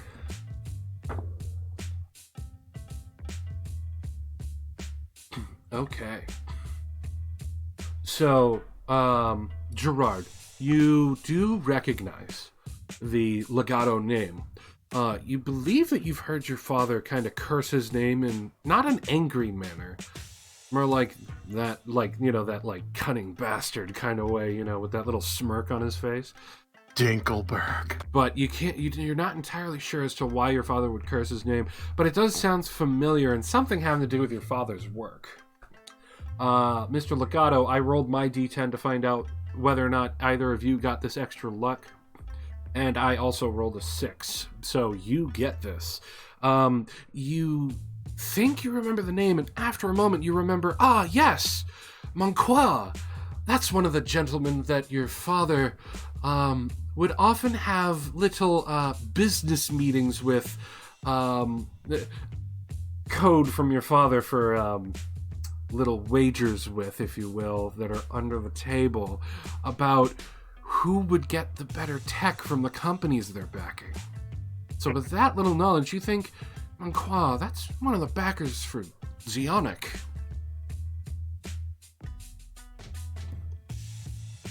I believe our fathers might know each other from back in the day. Perhaps. I mean, side 3 is small. Yes, we shall have to split a pot of tea sometime, and talk about what is going on up there. For now, it's good to see that you are doing your Zionic duty as myself to lead the people in battle. Yes. Now, this way. And then I have my rapier out too, and I have my hand on the hilt because I'm not still sure if I trust him, but I just hold it there comfortably. I'm not So to grab it. hand, Yeah. like palm on the tip of it. Yep. Tip of the pommel. Yeah. Yep. And then I lead him into the Kamusai to head to the commander's quarters. And then here, I'm good. Unless Cardwiz has more to wish to roleplay. I don't believe so. Coda's not going to notice the hand on the rapier. He's a bit slightly naive when it comes to these sort of things, so he's just going to be very trusting. It's just like, we're going to have a pleasant time. We're going to be fast friends, I believe. So you're going to be in the more relaxed pose where your hand is just sort of holding the sheath of the rapier to make sure it doesn't bump into anything as you walk in? Exactly. I don't want to cause any inconvenience to the little people. Yeah. All right. So let's quickly go over to Marston, who left the group first, heading into the ship. You see the Doc running down the stairs in the hangar. Runs up to you and just like, are you okay? Anything hurt? Any bumps, bruises, scratches? Anything I need to tend? No, just my pride. She just May like want to check in on the other two though, just in case. hand on your shoulder, and she's like, "It's okay." By the way, Alex is doing okay. He had a bit of a panic during the battle, though. I don't know what's going on. I haven't seen him respond this way, but I'm sure he should be back up and good soon. His vitals are still fine, but I'm not sure what's going on right now. I will report to the second lieutenant as well. But why don't you go wash yourself up? I left some actual food in your room.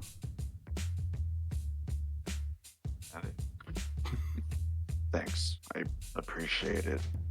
I say a bit awkwardly, not used to that kind of treatment. I know. It feels I know very you weird know. to have someone, especially having someone touch your shoulder and not grip it. Yeah.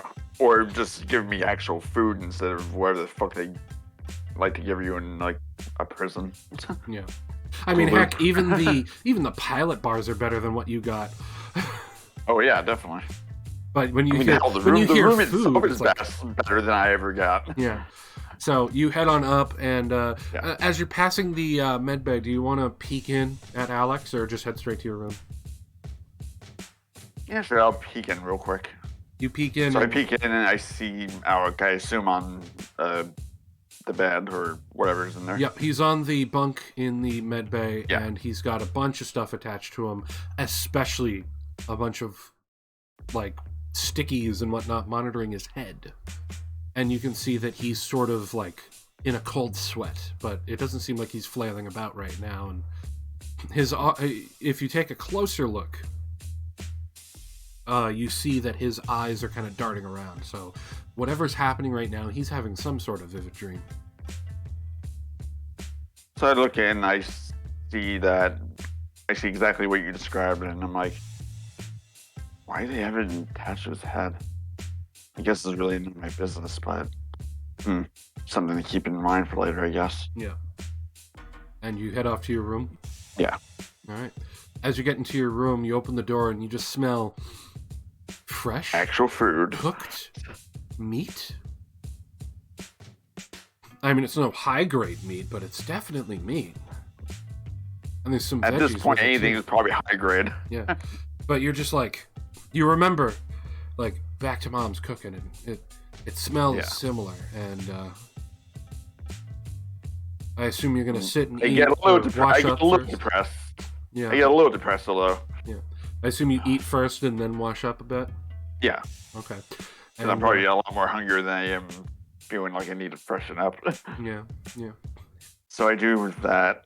Yeah. So Slightly depressed, thinking about my parents. Yeah. And And I decided to take a shower afterwards to hopefully wash away the memory a bit. yeah. And you're eating and you just feel like extremely sad. You remember the news of the colony drop. And you remember that you were away. You were at Side 3, you know, taking a trip with friends. Yeah. You know, friends from your school, and all of you just lost everything in that moment. Wells up on We you. all fell into despair. And Not sure what happened to my friends off, though. yeah, after that happened, y'all got sort of separated. Some Yeah. of them managed to find jobs on different colonies, but you lost touch with all of them. You didn't see I any of ended them up when on you the went to street. the you didn't really see Yeah. any of them when you were on the street, and when Xeon picked you No. up, you didn't see any of them. And you get a bit depressed. You finish the food, and you go and wash up and take a shower finally. First real shower in months. Who knows how long? God, it feels like maybe half the year, you know? And Feels like more than that. yeah. While you're showering, instead of having sad thoughts, you get some bittersweet memories of time you spent with the parents. Yeah. And you start remembering Time I the- spent taking a shower, actual showers. Yeah. And you remember the food Mom used to cook? Dad grilling some Yeah. stuff up for you at the colony. And you haven't really thought about it in this kind of like Swedish type of memories in a long time. It feels weird to... Yeah. It feels very weird to be in a situation where you can feel comfy like that.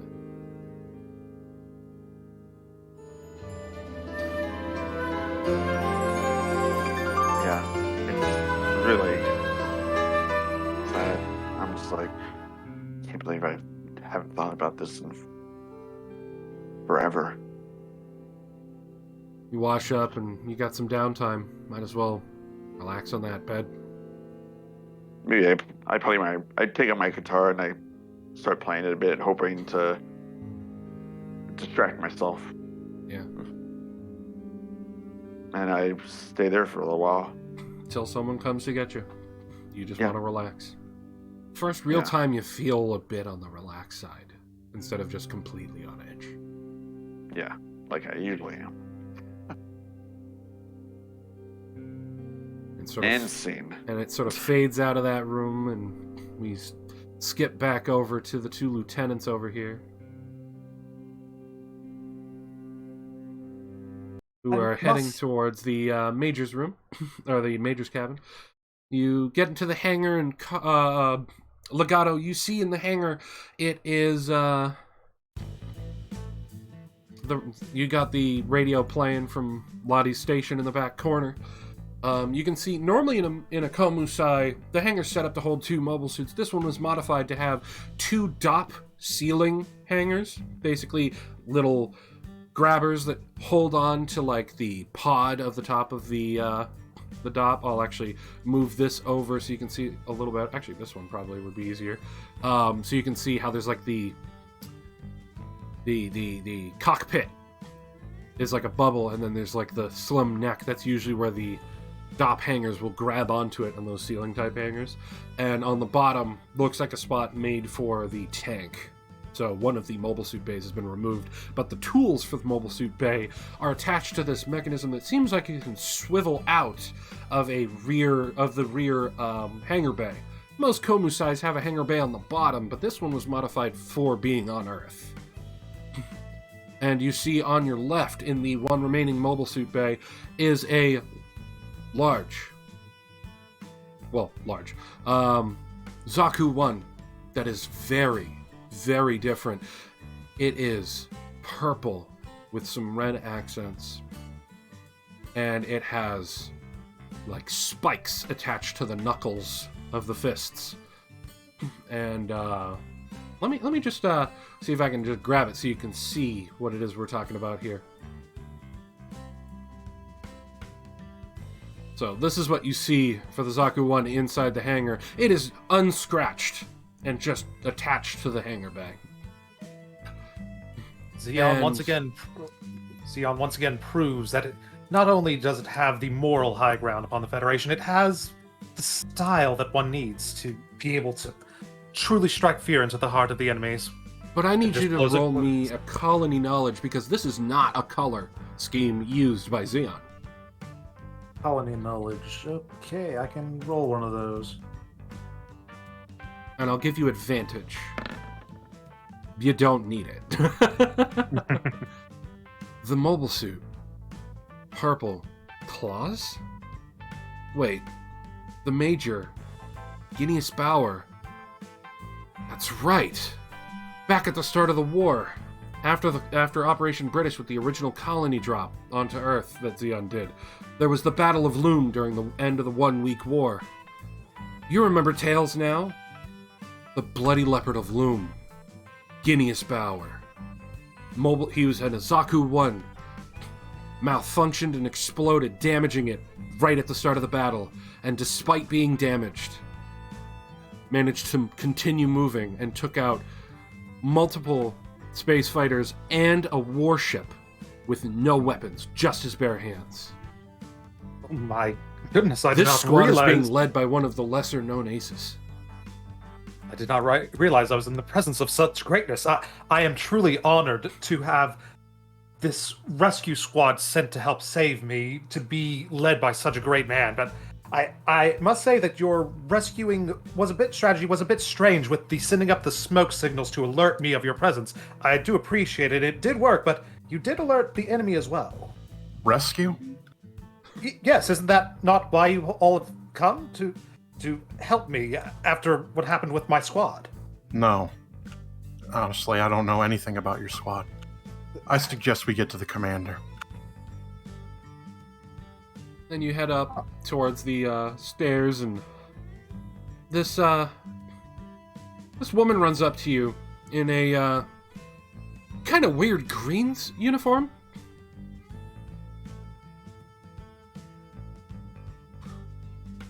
Hold on, let me pull that up for you here. Bloop. She runs up to you. She's got this weird green uniform with like a sort of long coat attached to like the top half of the uniform.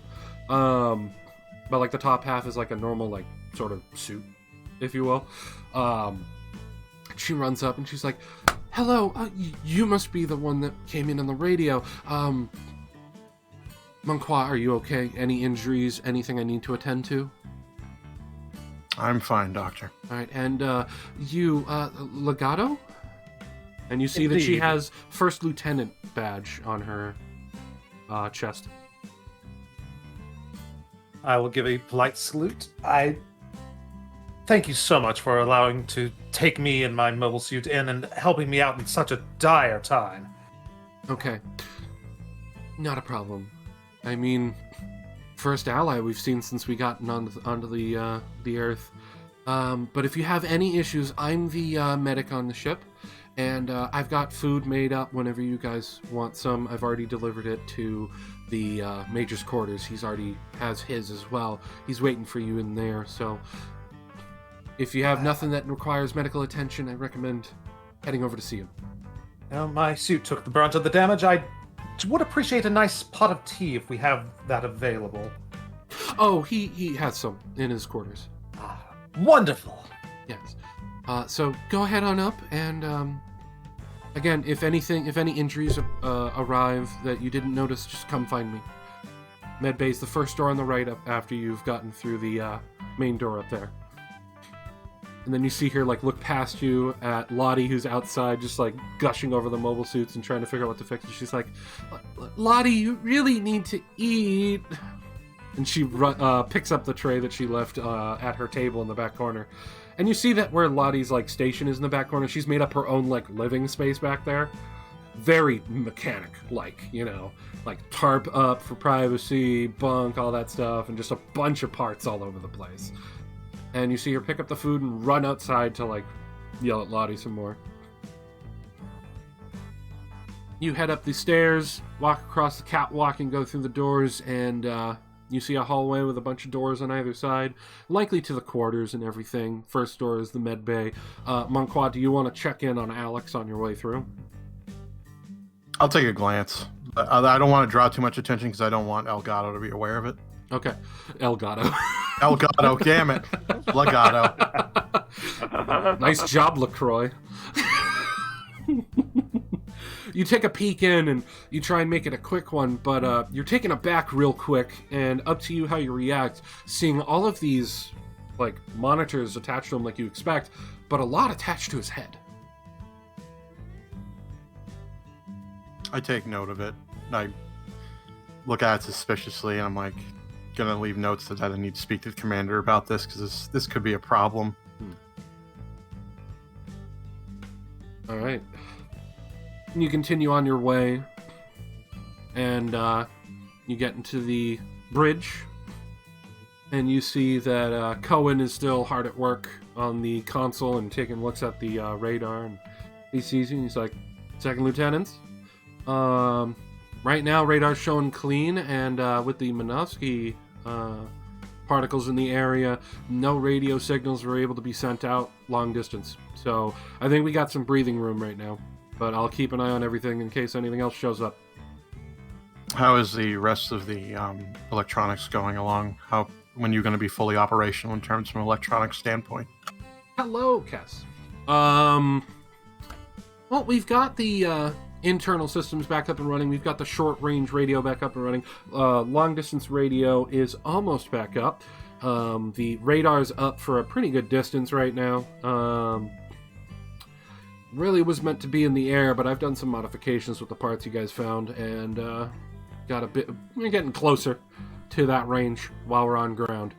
So I've got decent heads up for us if anything starts coming.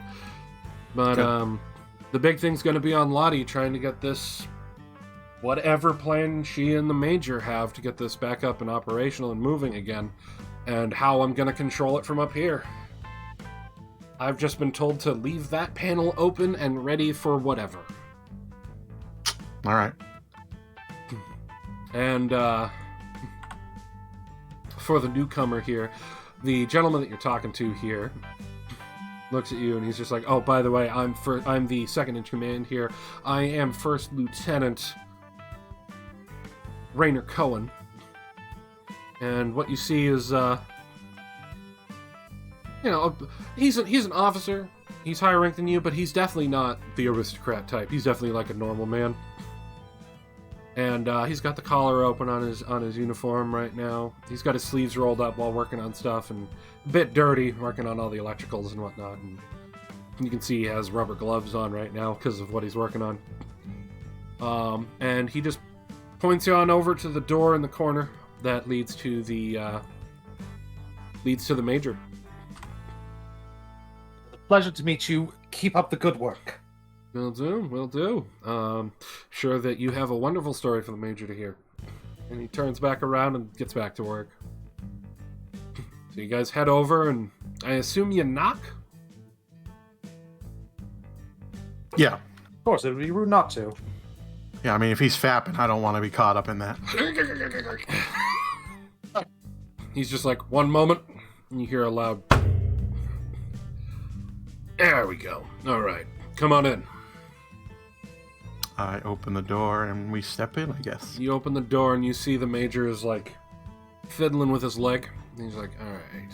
Yeah, whatever you want to call it. Smacks his leg and he's like, all right, that's better. All right. And Qua could work out there. And Legato.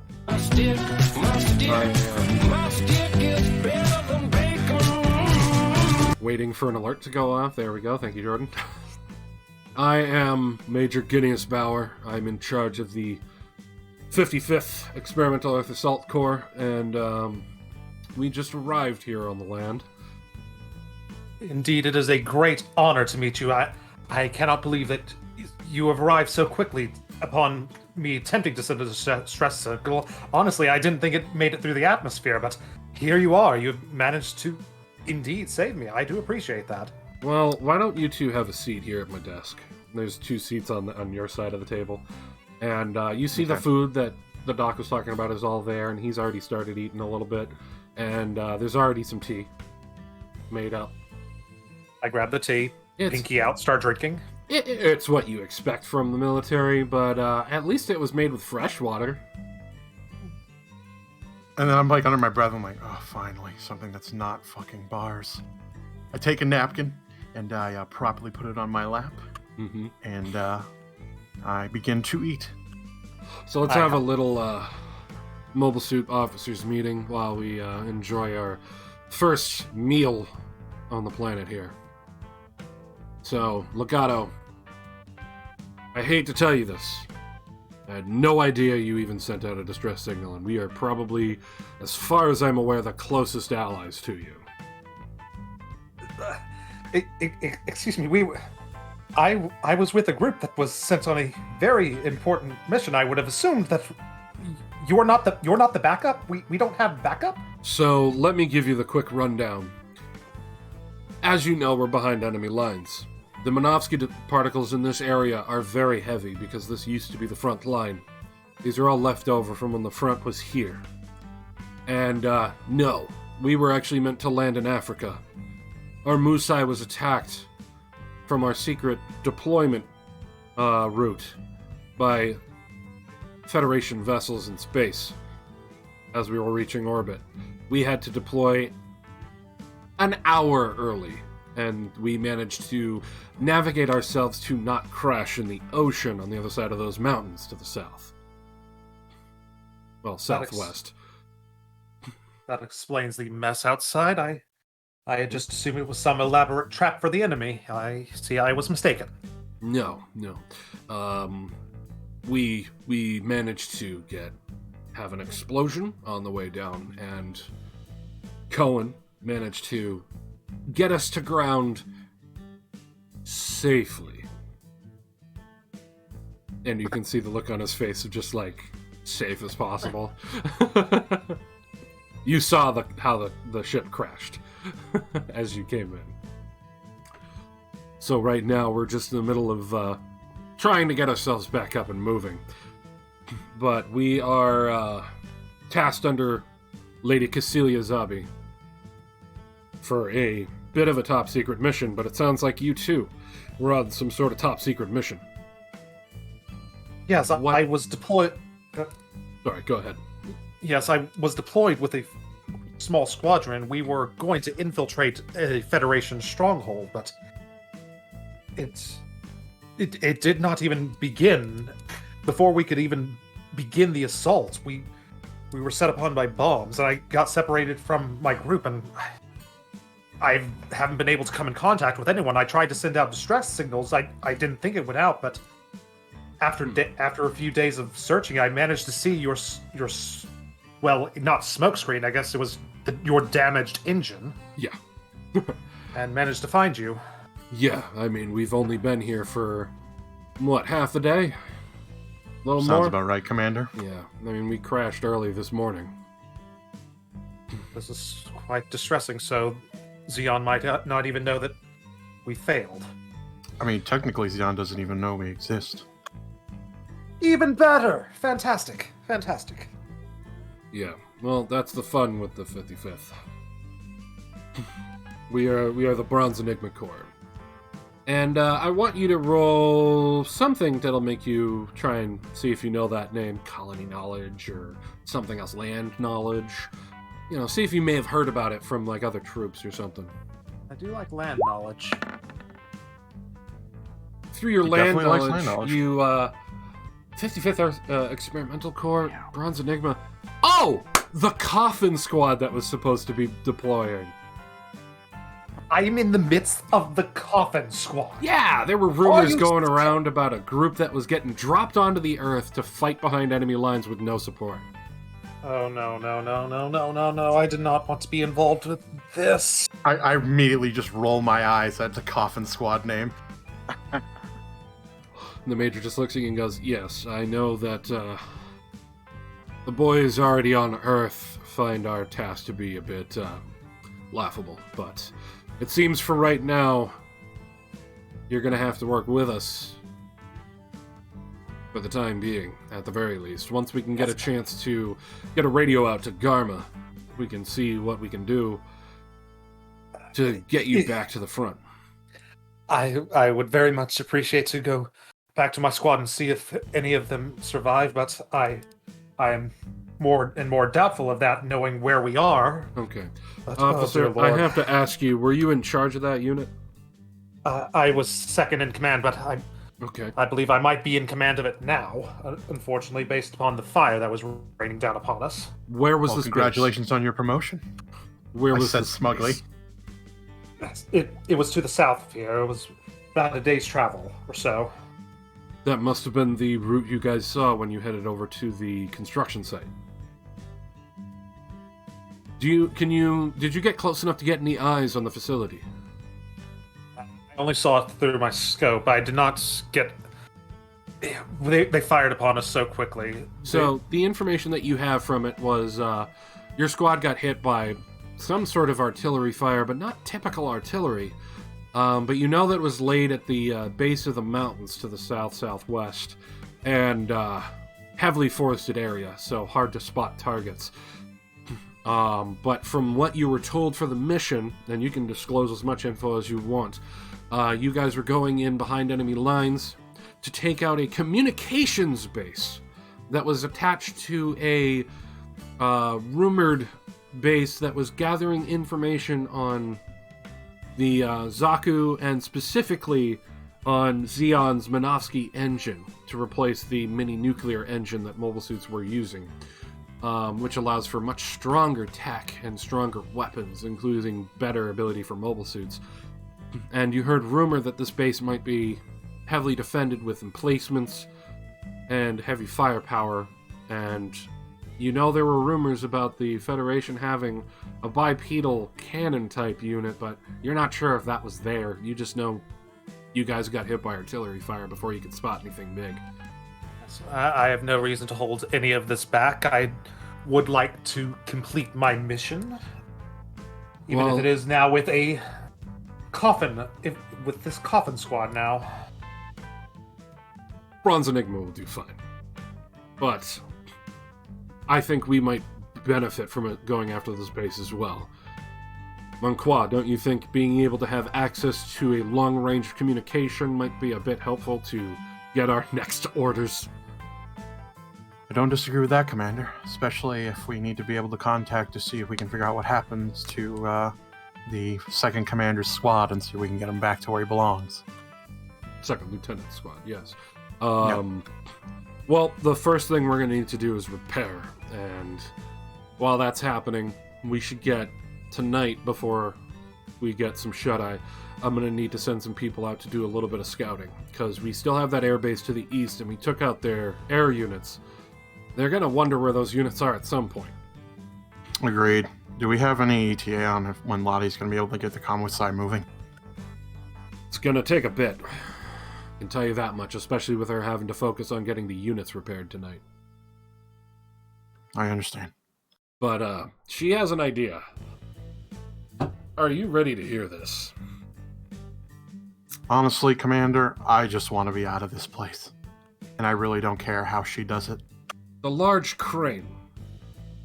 She wants to remove the crane and set it onto the ground for use, lifting the Komusai to attach it to the tracks. She wants to turn the Komusai into a land ship.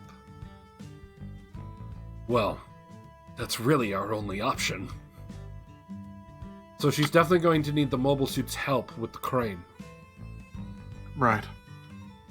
And that could take some doing, but she assures me that that she'll be able to figure the connections so that Cohen can continue to pilot. She has some ideas for upgrades if we can get ourselves over to that construction site, which would provide much better cover. So is that what you wish for us? Is that what you wish for us to do tonight? Tonight I want scouts to go and check and make sure that the airbase is not getting prepared to assault. I also need scouts to go and check out the construction site, see if it's still empty. As for the base to the south, that will have to be our objective afterwards. Right. And we're also keeping eyes to the north to find out what's going on at the front in case we might have any problems that way. Exactly how many people has this squad alerted already? You say you've already gone to a stronghold, you said?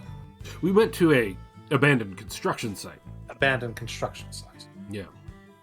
And there's an airbase to the east that we already took the air units out of about an hour and a half ago. Progress is being made. Mm-hmm. Legato's leg is starting to shake with his tea drinking hand is starting to shake a little bit, just like, dear Lord, what have I fallen into? Well, soldier, and he stands up, walks over and puts a hand on your shoulder, and he's like, these aren't the worst odds that my supporting staff and I have run into, but the mobile suit team here has been doing a fantastic job for the numbers that we've had. What have we taken out now? Let's see. You guys just took out 9 more. We got assaulted by the airbase with, what was that? 14? 13? Something like that. We haven't lost a unit yet, so I think we're doing pretty good. Everyone's still walking. Well, from what I understand, Alex is a bit out of commission at the moment. Someone's tried splashing water upon him. Yes, we have. Monqua also suggested that. He's a strange case, and I'd like to get more info when he's awake. I would like to speak more in private about that with you, Commander. Sure thing, after we're done eating. Right.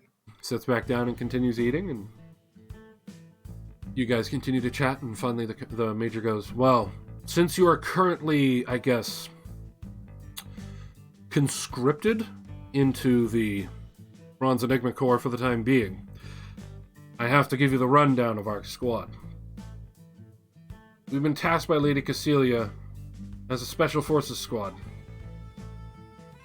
Our mission is an experimental tactic to try and see if we can help with the stalemate that we're dealing with here on Earth. And he pulls out a cigar and just lights it up.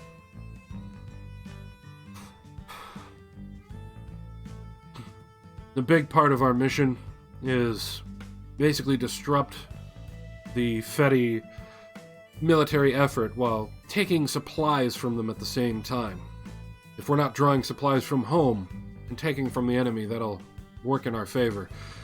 On top of that, we are basically moving around and causing as much ruckus as we can and reporting in when possible. So we definitely need to get that communications base, at least for a moment, to make communication before we destroy it. Well... And we're reporting directly to Garma, and we were sent down by Dozel. Now, you know that the Zabi family are the ones in charge. Garma is in charge of the North American theater, and he's the youngest child, around 18 right now, whereas Dozel is in his late 20s. Large man, boisterous, in charge of the Great Base of Solomon, the first line of defense for Xeon in space, and in charge of most of the mobile suits in the war effort. And Cassilia is the daughter of the Zabi family, also in her 20s, who you know to be like, kind of like the SS, if you will, of the military. The secretive type. You know, she's in charge of like spy networks and intel and things like that. And the Major just looks at you and goes, a big thing to know about our objectives is if we find any information pertaining to any Federation tech, units, forces, movements, we need to collect it to pass along. And we have to use all power that we have to try and make sure that our own unit, pilots and supplies and resources don't fall into enemy hands. Yes, we must do this for Xeon. We must not let the Federation forces get too far ahead in their technology. Oh dear. Oh my. If you don't mind, I think it's best I go take a shower and clean up. It's been a little while. You understand, sir? Not a problem. There's spare room. You go down the hall. Second door on the right. First one is Cohen's room. Second one's open. Thank you very much, sir. And I must say, this isn't... Being told I am in the presence of the Coffin Squad would normally be quite a distressing thing, but knowing that you are here with your leadership and your history, I do have trust in you. I have faith that you will lead us in the correct direction. Thanks, but really, you don't need to be so nervous. You really don't. This is war, not camera time. And yes. It occurs to you, why was his mobile suit not used? Yes. And what about that Zeta? Is your suit in for repairs at the moment? Is it inoperable? Well, I'm not getting in it until Lottie gets a look over. Let's just say the dark suits did something to it before the mission, and I don't know what. And after the fun we had entering, with suspicious explosion not tied to damage we took, I'm cautious. Well, better safe than sorry. Yes. As for the Zuda, well, the pilot is out of commission at the moment. Well, hopefully we won't have to splash more water upon him. If only it were that easy. Anyway, feel free to use your room. I shall. Welcome to the Bronze Enigma. Goody. I just smirk. Just you can see like Legato just with that wide eyes of like, oh, son of. And you head out. So it's just the two of you now, Monqua. The Major looks at you with his drink in his hand, and he's just like, "You need something stronger?"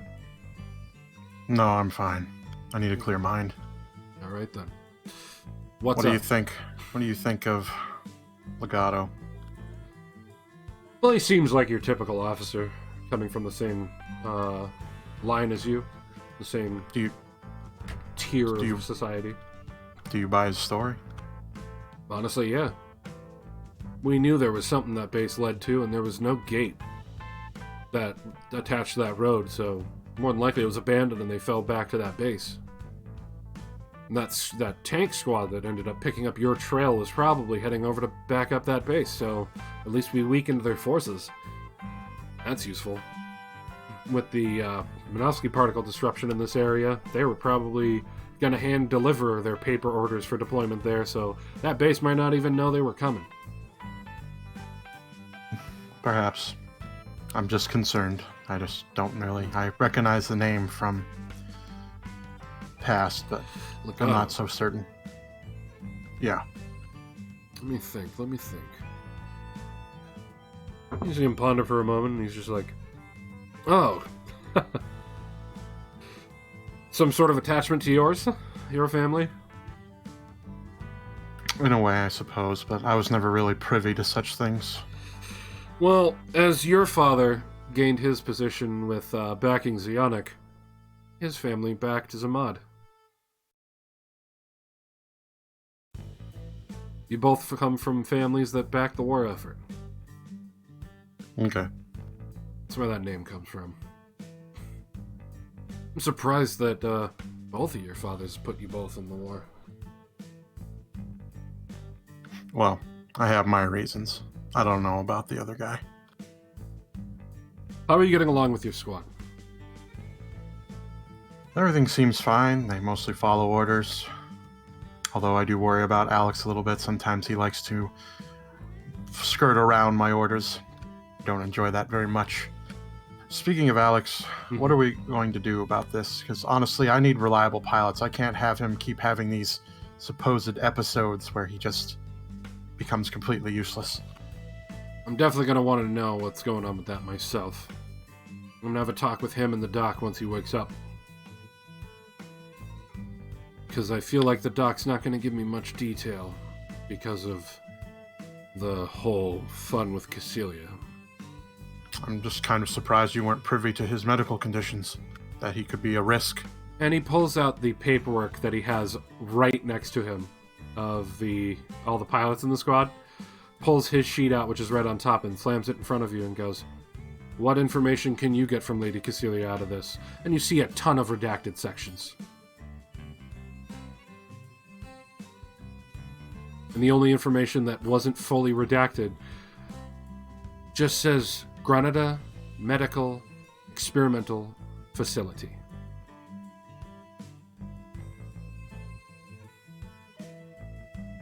And it has Cassilia's handwritten signature on it. Your sheet had just Cassilia's name, no signature. Same with the other pilots. Interesting. Definitely something strange with it. I'm going to be having a talk with both of them. Because I demand information. I suggest going for the nurse. She doesn't seem very well suited to interrogation. I have a feeling she could probably crack very easily. I feel Personal if they're opinion. both awake at the same time, Alex might come clean. Give me something. Well, I wish you the best of luck in that, Commander. Yeah, I'm a little worried that if I come too hard, the nurse might just shut down. She is definitely a scientist and doctor before an officer. Right. And, emphasis on scientist. Did you peek in on Alex? I did. I've been sick and been to hospitals before, but I've never been wired up like that. I've only seen something close to that once. And you see him sort of like trail off. Doesn't look like he's comfortable with the topic.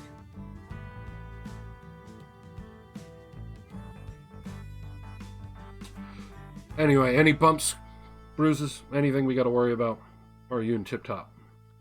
In terms of physical, I'm fine. However, my suit took incredibly severe damage that I'm not too proud of. Okay. Well, I think the best thing to do would be to split up the pilots. Definitely have somebody take the Jeep over to the east. Try and get some eyes on that airbase. It'll be less noticeable in the Jeep than in anything else. As for the construction site, might want to take a couple people in mobile suits, just in case. So, I don't know. Maybe send Lottie and somebody over to the east, and then the other two active suits head down to the construction site. Makes the most sense. Although, wouldn't you want Lottie at the construction site if she needs to identify parts? We're not looking for parts. Actually, I'm going to have Lottie stay here and do repairs. I'll head to the east, take a look at some stuff at the air base with somebody. So, you're in charge of the squad still? Who's going with me to the east? And who's going to join you in their mobile suit? The other suit that's left behind will start with the repairs. Well, since my suit is badly damaged, I probably shouldn't be going with it. Alright, so you and I will go check out the airbase, and Marston and Legato will go check out the construction site. Seems the most logical sense, Commander. Okay. Sounds good. Go get yourself washed up.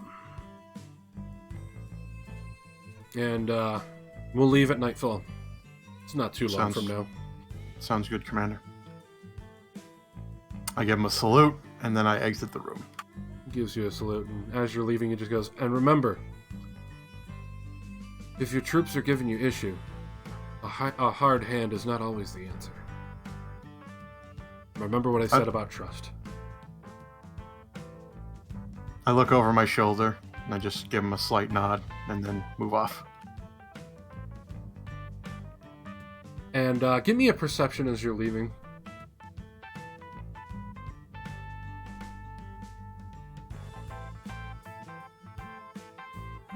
Perception. Okay, there you are.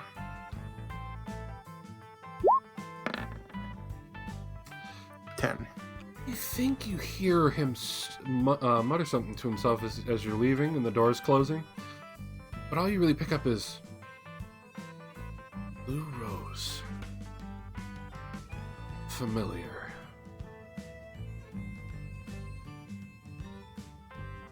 That's the only thing you pick up from his mumbling.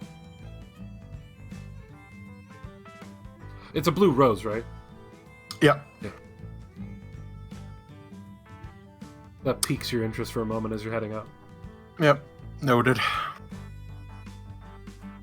I go to my room, I collect my paints, and then I head out to where my guff is, and trying to stay out of Lottie's way, I just work on painting, and I paint some new symbols. I paint a symbol of a tank, and I paint, instead of really a symbol, I just do MS, and then I put one hash mark under each, under tank and under mobile suit. Nice, nice. Yep.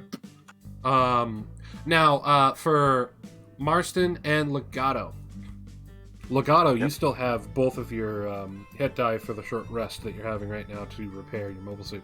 Marston, did you use both of yours before? My hit die? Yeah, for when you took a short rest before that battle. We did it at the end of last session. I don't think I did. Did you only use one then? I don't only used remember. one. I know I only used one. I don't remember. All right, well, I'll say, Marston, you can do one of your hit die, which is the D10, correct? Yep, D10. And Legato, roll a D8 to give yourself a little... you can roll 1 or 2 D8s to repair your unit during this short rest.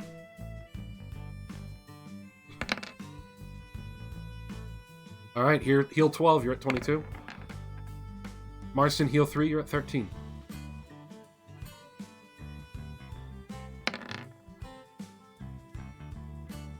And Monqua, you can heal 7 on your unit. So you can select your tokens and adjust their hit points. Alright, so Legato, you go over to your room, you open it up, and man, it's been a while since you've had a bunk. Your squad was sent behind the enemy lines. You've been away from a base because you were fighting at the front line before you got sent out. You've been away from a base with an actual cot for probably a couple weeks. I just need to...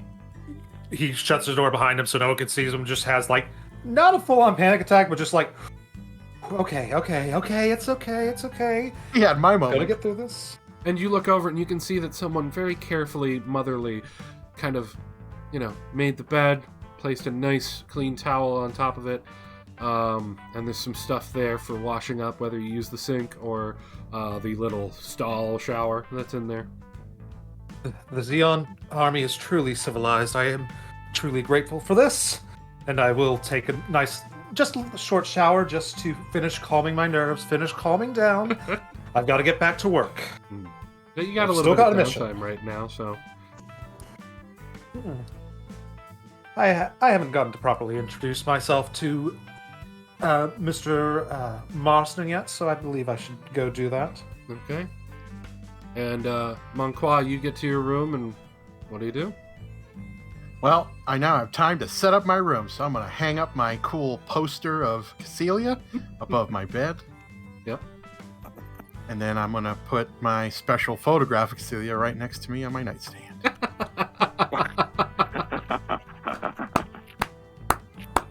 Very nice, very nice. And then for the rest of the time, I'm probably going to just freshen up. Okay. Any music today? If I have time, I'll play the violin. Well, painting on the shield didn't take very long.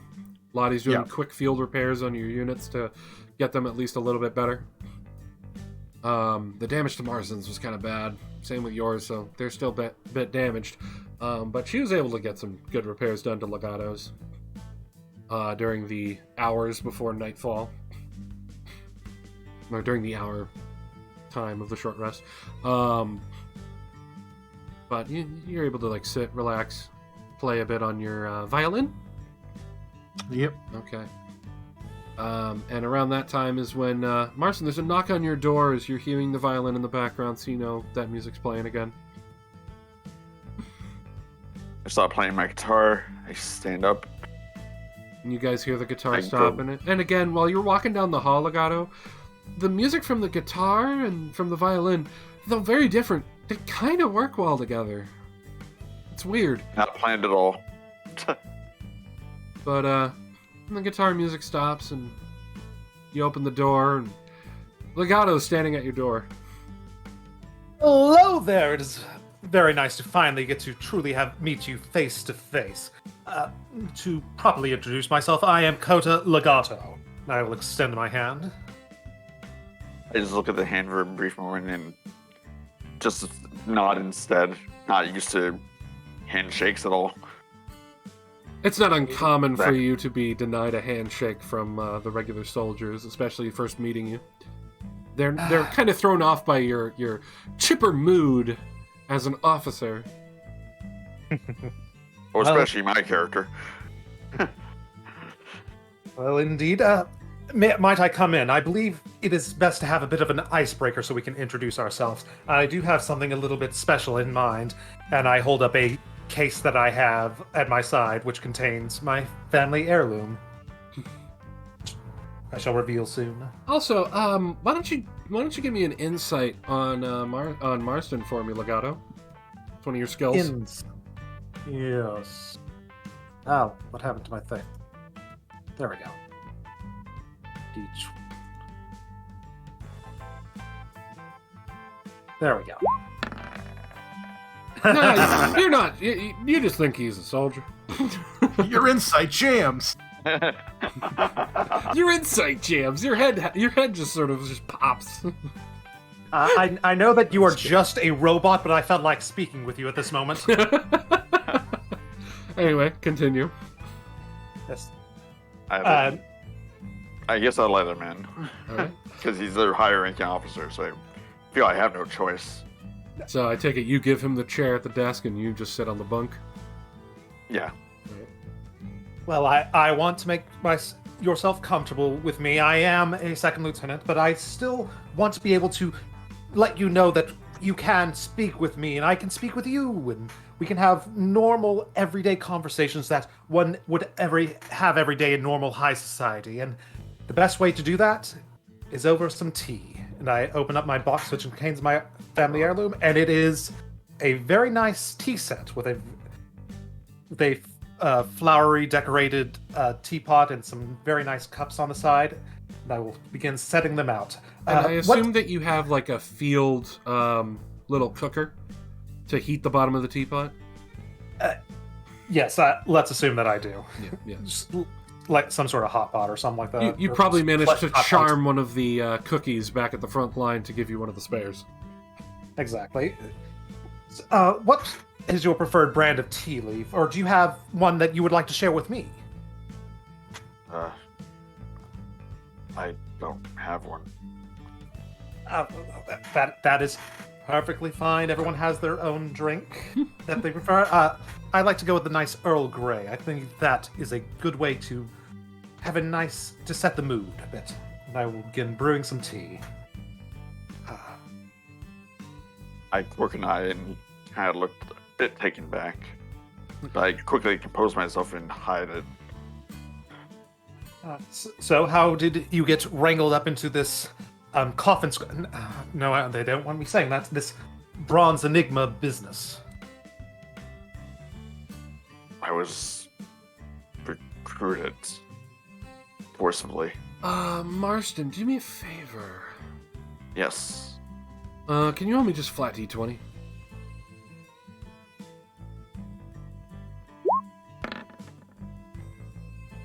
The smell of that tea. And this like really chipper attitude and like holding his calm in such dire situation. The smell, it's bringing up memories of Dad. Your dad was calm under pressure. And this definitely smells like his favorite tea. Yeah, I kind of look like I'm reminiscing a slight bit. So you can see him sort of like relax a little bit. Well, I can see that, as you can see from my situation, I too have, in essence, been recruited in ways I did not expect. Have you ever had any frontline experience before now? No, I was been put through simulations of the battlefield. Never. This is my first time in the battlefield. I too have had limited experience, just a little bit more than you, but I would not proclaim myself to be a better in that sense. You held your own very well out there. Marston, have you swapped out of your pilot suit and into your like regular military clothes? Yeah, probably. Give me a perception, Legato. Perception is okay.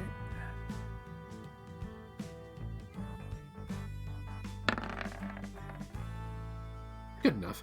You notice he doesn't have a lot of personal belongings, and his uniform and his bag reminds you of some of the boys that were unfortunately forcefully conscripted from the lesser schools, aka where they would put criminals that were not really hard criminals, just people that were put there, different types of backgrounds, people that were from the streets, people that were kind of punks. But he doesn't give you that punk vibe, really. As I notice this, I sort of hesitate a little bit as I pour my tea, but he seems like a good fellow from the battlefield, so I can entrust him with with some of my family heirloom cups. So yeah, I will. He kind of reminds you of one of the boys that was in your squad that you just missed or just lost. That came from the streets, kind of like forced into conscription. Not really one of the ones that was sent to jail for wrongdoings, but like put into that same category. You know, the lesser soldiers, as some of the higher ups that you don't care for put them. I do believe that it is in it is my responsibility as a lieutenant within this army that I should try to elevate those around me. Not that you need elevating, you are quite well off on your own, in a sense, spiritually, I believe, potentially, but please have this cup of tea. It will do wonders for you in the coming days, because I believe, considering this outfit that we are now a part of together, we need to be as calm and collected as we can possibly be. And I hand him a cup of tea. I get a cup of tea and I give it an odd look. Sort of indescriptive, but like Trying you to like see read some him. like reminiscence a bit. Trying to read him a bit. I'm trying to read him a bit too, actually. Give me an insight. Insight. I give him a nice big smile back. Where's insight? Insight would be on your skills. They're alphabetical. No, that's a flat one. Okay.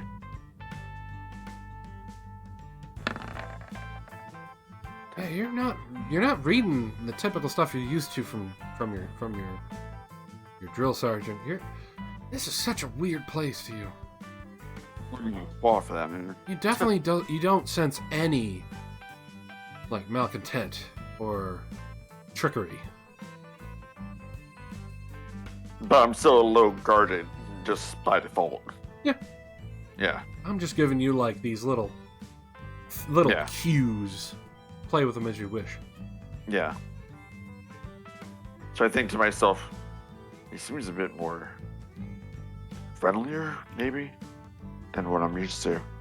I don't fully trust him yet, but maybe I can. I don't know. Maybe I be more candid around him than the other guy, Qua. Go ahead and roleplay if you want to say stuff to him back. Go for it. This is your time. Thank you. The two of you. Thanks, I guess, for the tea. It is no trouble at all. The tea Perhaps definitely I can bring warms you Thanks, Tip. Perhaps in the future I can bring you a nice variety of tea blends that you might not have gotten to try within your life, but for now the Earl Grey is fine. Yes, the Earl Grey is fine indeed for tonight. This evening has definitely been filling you with so much just memories. The tea warms you up more than just the heat, if you know what I mean. That just sounded wrong. Emotionally, nostalgia. Get your head out of the gutter. Fucking Legato X Marston over here. I'm sure there's some teas with some aphrodisiacs in it. My God, that's Guy love, that's all it is. Between two guys. Thank you. I didn't realize this turned into a musical. Shit. I mean, you're playing. Oh, You're playing the music there. I mean, that's true. Lottie planned it all. Don't worry. Also, I just like to point out this music that I have playing. I love using it whenever the two of you are playing because you got the guitar and you got like the violin going. It's great. Totally planned it. Yeah. Good job. Thanks. So what can you tell me about our fellow Bronze Enigma soldiers? I saw that there was one who doesn't seem to be waking up. Did something happen to him in the last battle? Did he fall? He didn't fall during the battle, as far as I know. According to the doctor, he just sort of lost consciousness. While working on those Tell turrets me. in the hangar. Yeah, I think the last thing he was doing was working on the turrets that you most likely saw. Other than that, I'm not really sure what happened to him. Oh, those I turrets feel work like it's if I above my can. pay grid, if I had pay. I shall have to make a note to, if I bring him some tea, something with some more caffeine in it would be quite helpful for him. Got to take that up with the doc. Oh, don't need to do such a thing. Everyone can use some tea. There's nothing harmful about the stuff. If you say so. I know so. Don't worry. in times like this, we can just trust each other, and we all work out very well. I You'll crook an excuse me? eyebrow, like thinking, trust? That's kind of rich. I don't say it. I don't vocalize it. I just sort of crook an eye, and then I go back to sipping tea a bit. I have learned. I believe I have learned my lessons from what has already occurred, and I will take those with me. I will not let what happened to me happen to you or anyone else. Again, as far as I can prevent it. I cannot control everything, but I take a sip of tea to calm back down. We shall prevail. I guess you guys If you just say so, sir. relax with that and everything. And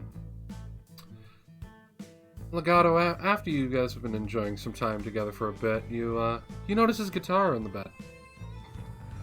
Oh, you are a bit of a musician, I see. I play on occasion. Oh, it's so wonderful. We will have to perform a bit of a duet. I play a pretty mean fiddle, if I do say so myself. I believe it is a music of the common people who yet still want to practice some precise and beautiful sounds. Yeah, I guess. Never really.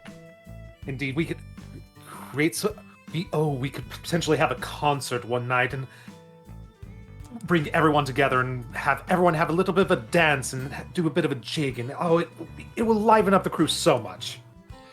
How about I go propose this to the captain right away? If you want to, I'm sure Lottie would like it. The knock on the door. Come in. Oh, hi, boys. Oh, look at you two getting along swell. Nice to see, nice to see.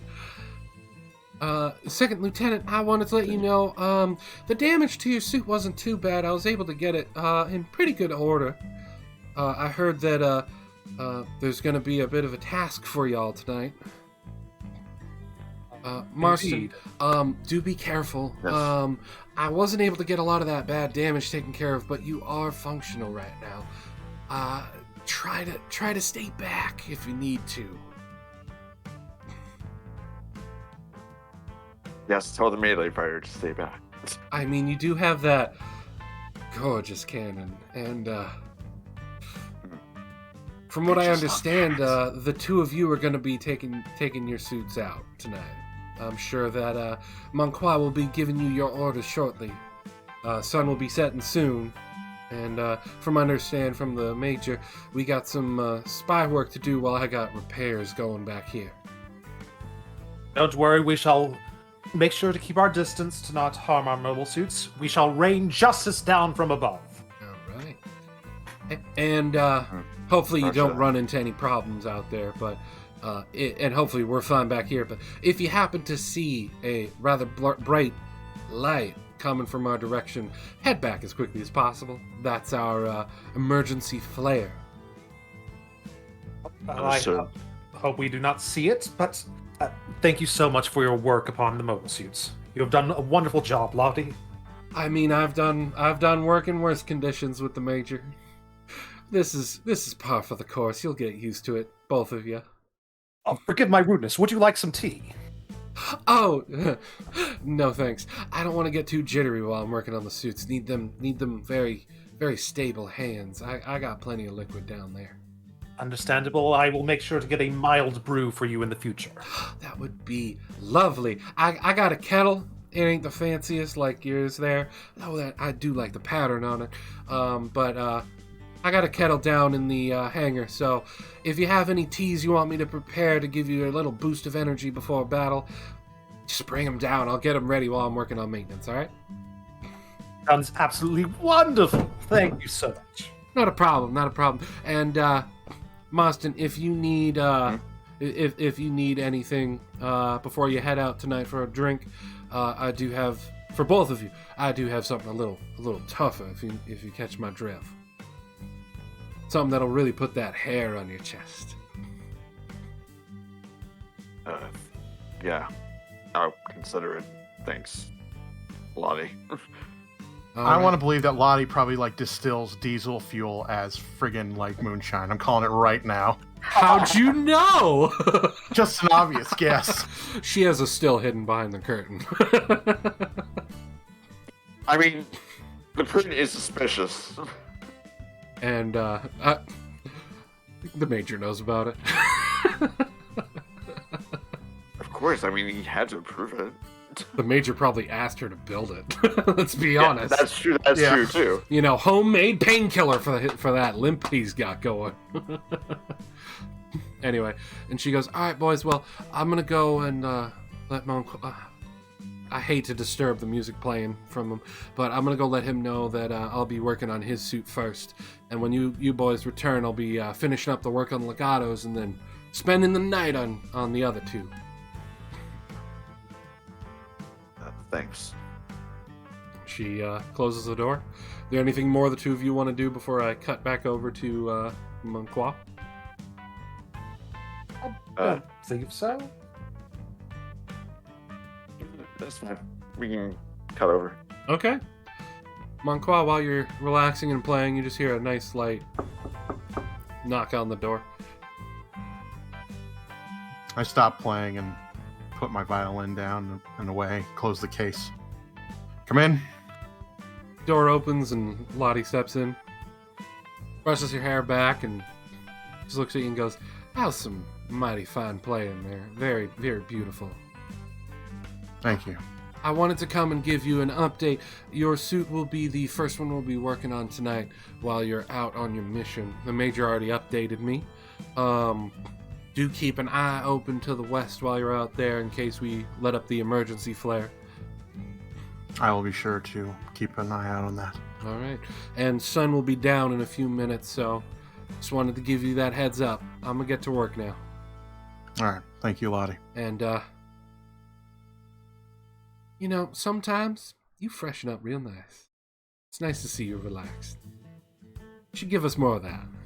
She closes the door behind her, giving you a nice smile. After she closes the door, I just shake my head. And I shake my head. and all of you hear from the hallway as she's skipping back along. She's like, "Got some pretty boys on this ship."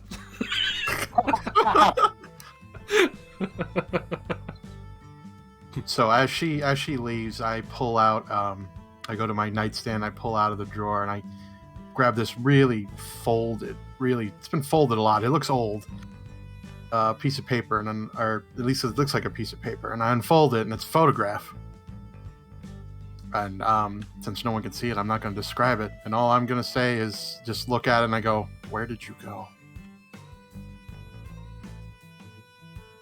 Ooh, nice touch. On that show. Anyway, Monqua, then, it's that time. Yeah, I fold it up and I put it away,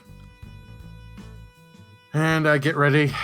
I suit up. Well, yeah, I suit up to enough to, good enough uniform for reconnaissance, I guess. Not pilot uniform, just your enough of your officer's uniform, but not the fancy jacket. Yeah, nothing that would be like going to like a ball with or something. Yeah. So you've got just like your long sleeve undershirt on. Yeah. And then of course the pants and shoes and all that. Yeah. All right. So you head on out of your room. Where are you going? I'm heading to inform the others that we need to get ready to go. All right. Whose room do you go to first? I'm assuming Marston's. Okay. Marston Legato. Well, Bio, you tell us how you knock on the door. I just knock on the door. That's nothing really. Okay. Knock on the door. Come in. You open the door and you see the two of them sitting there. I'm a little stunned at first because I wasn't expecting that, And you see especially his with nice someone teeth. like Legato, because I'm like, why would you spend any moment with that man? Wow. Shall I pour you a cup? peasant? You see Legato's tea set as he's offering. Would you like a cup? Would you care to join us? We don't have time for that. Is it time to begin the mission? Yes. So you two suit up. Get ready to get in your mobile suits. Roger that.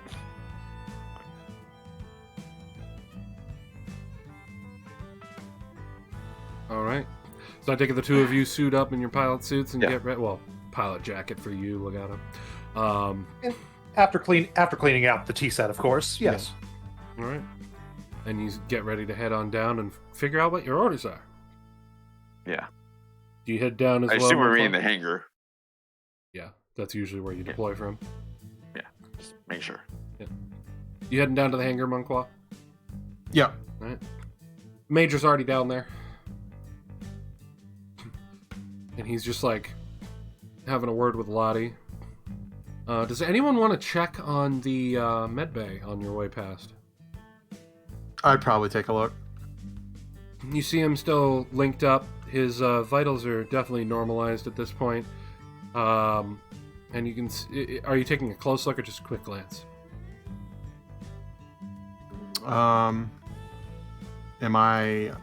Is anybody nearby? Would I have enough time to... You hear that the doctor's in the adjacent room. Her room's attached to the med bay. She's probably doing stuff in her room. Right. I'll probably go in and take a closer look. Right. You can see that there's a bit of an oil smear on the on his head. Lottie must have been here. But it looks like his cold the cold sweat is not as bad now. I know you didn't notice the cold sweat at first, but it doesn't look like as heavy a cold sweat that it could be. It definitely looks like he should be coming back soon.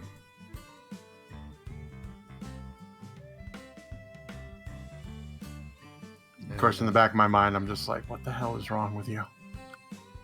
And the door to the nurse's room opens. She steps up and goes, "Oh, Monqua, everything okay?" Yes, everything's fine. I'm just checking up on Alex's condition. Well, he's finally coming down. I'm really happy about that.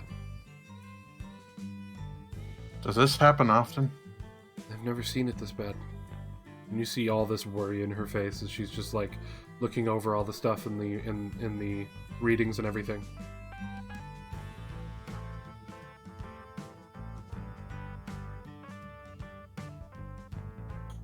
Well, that's pretty much all he's pretty much going to ask, because he doesn't really want to do anything. He doesn't want to alert her that the commander's probably going to question her and stuff, so he just simply nods and then just leaves the room respectfully.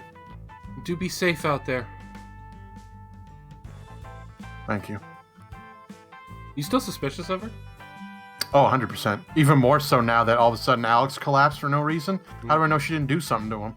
Do you want to roll an insight? Sure.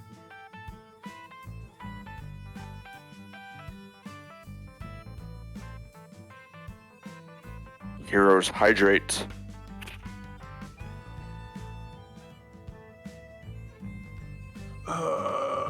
Nice big hydrate. Just for Okay, you, there is a Jordan. normal insight. Okay. Thank you. Thank you, you piece of shit. Hey, don't put words in my mouth. 10. You're not sensing any malicious intent or lies. Definitely hiding something, but you can't tell much more. But her... But I think from my history, maybe, the help understand what's happening to Alex. Ooh. I'll let you roll that, but I have one more little bit that I wanted to give you about that insight. Okay. When she said to be careful out there, that was genuine. And it felt weird. It sort of reminded you of one person who actually sort of treated you like a family member, if you will. Yeah. Definitely not Yeah. mom and dad, though. No, fuck them. Yeah. All right, with your history, Yep. for some reason, you're thinking of that old man. You're not sure why. Is it something he said? Not sure. And you kind of lose it. Okay. trying to keep it as sneaky as you're doing anyway. Yep. All right. Yep, sounds good. So you head down to the hangar. All right. And the other two, are you just heading straight to the hangar, or are you making a stop? I'll probably head straight to the hangar. Okay. Straight to the hangar. All right. Two of you head to the hangar shortly behind. Major's already down there, and he's looking at all of you. He's like, all right, gentlemen. Legato, since you are currently temporarily in the squad, I want you to know that Monqua is currently the team lead for the mobile suit team, but we're going to be splitting up. Monqua's unit is still being worked on by Lottie, so he and I are going to be heading... Okay. He and I are going to be heading to the east to try and get eyes on that airbase. Hopefully they're not preparing anything tonight, but we definitely need to take care of them as soon as possible tomorrow. But we're going to get eyes on them first, see if we need to act more quickly. I'm going to have Legato and Marston head to the construction site, see if it's still abandoned. Very good, sir. This was Monqua's decision on how to split up the team. So the two of you, Legato, you're going to be in charge of the mission down there, and your unit seems to be doing all right. Marston's still a bit damaged, so try to avoid combat as best as possible. I'll bring us both back. Don't worry. All right. This is just a scout mission. Avoid combat.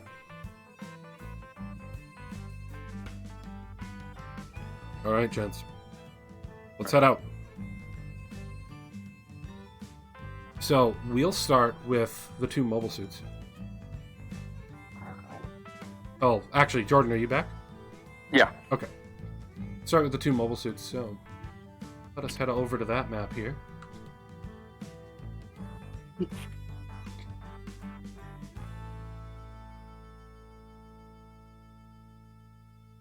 And whoosh! After some travel, it's nighttime now.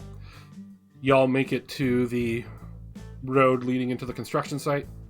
Am I going crazy, or is half the map blurred? Okay, never mind. I'm good. Sorry. Go ahead. Sometimes Roll20 does that with the maps. If you zoom out, it has a better time loading it. All right, my bad. Go ahead. Sorry. Go ahead. Anyway,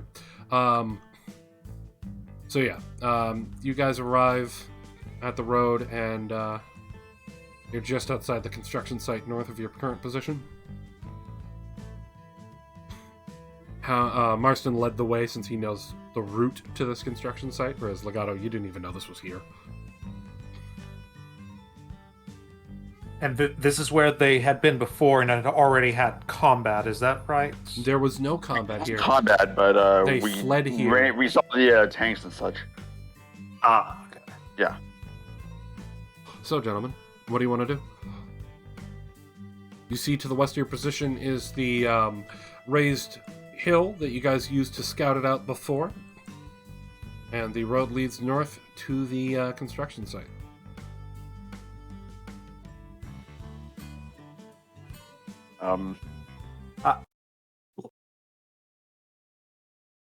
If you took the northern path before, let's try to take the more central route to the west here.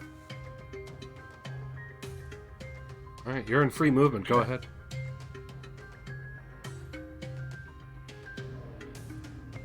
Looking forward a So little bit through these trees. Mm-hmm. there. All right, you're at the base of the hill. What is sort of this? Land. So this area here is the hill, and the rough rocks you see is the incline. Yeah. That's like the rocky edges that lead down to the regular ground. Okay, it's leading down and not up, so. Correct. So up here is the top of the hill.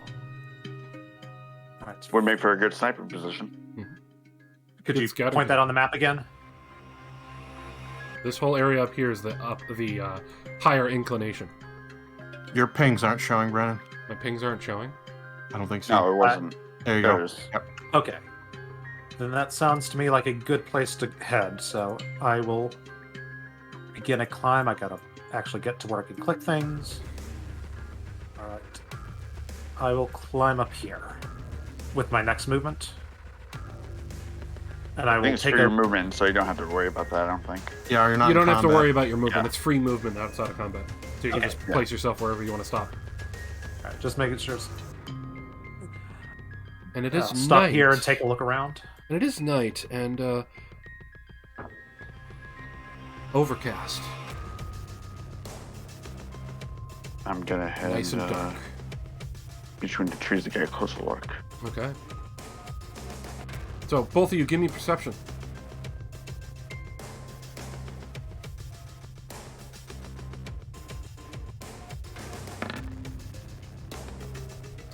That 8. You know, there's this thing called protag points. I know, I'm considering it. And we get 1 each session, correct? Unless you do something cool to regain more, you get refreshed to 1 each session. You can I only will ever go have ahead. 1 at a time anyway. Okay, I'll go ahead and use that now then. Okay. I like being able to see stuff. Awesome. And Marston? Passive perception, right? Nope, just perception. Nope, regular perception. Passive is when you're not actively searching. It's like when you're just walking around. Okay. What's a flat one anyway? So that's fine. Oh, nice. Nice, very nice, very nice. Both of you can see, and more importantly, Marston, since you've been here before, you notice some things. First of all, you see that there's a Jeep, not colored red. You see there's a Jeep parked by the office buildings, right up here. And that should Yeah, pull I your see it. screens over to it. And you see that the office buildings that like had shitty lighting, there's another light moving around inside one of them.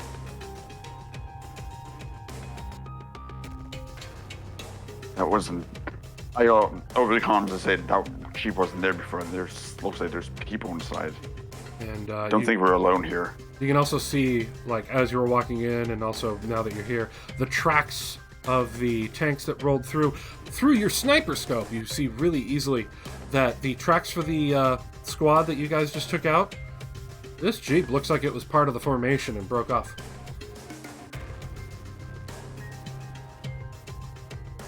Yeah, and the Medovsky dispersion in the area is definitely cutting any sort of long-range communication, so he probably doesn't know the squad was wiped out. If he's the last one remaining, we don't want him to know that his comrades. Ah, crap! These are the fun parts of these things. Yeah. However, And he's not in any sort of armor, so might want to move on foot if you want. Peeking around, you don't see any other signs of anything else in the area.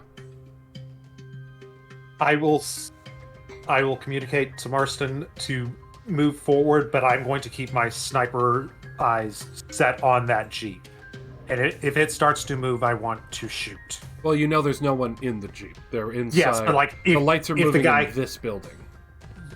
yeah, like I'm sort of saying like, for a preparation action, like if he comes out and sees us, I would like to then be ready to shoot. So, here, I have a question for you, Mr. Second in Command of your squad. What would be the better tactic? Having him move up in the loud Zaku, or on foot? He should probably move up on foot then. Yeah. Okay. Let me grab that for you. Do you not feel comfortable doing that? No, I do. Just checking what I had on hand. Okay, I You have have a your handgun, pistol, so I assume, yeah. yeah. Alright. No, I was double checking. I also have a flashlight if I need it. Oh, cool. I doubt I'm gonna use it with them around. I wouldn't run around with that on. I No, will, I'm saying if I ever need it for just in case. yeah, I will say that the lights on top of the like big warehouses here are off.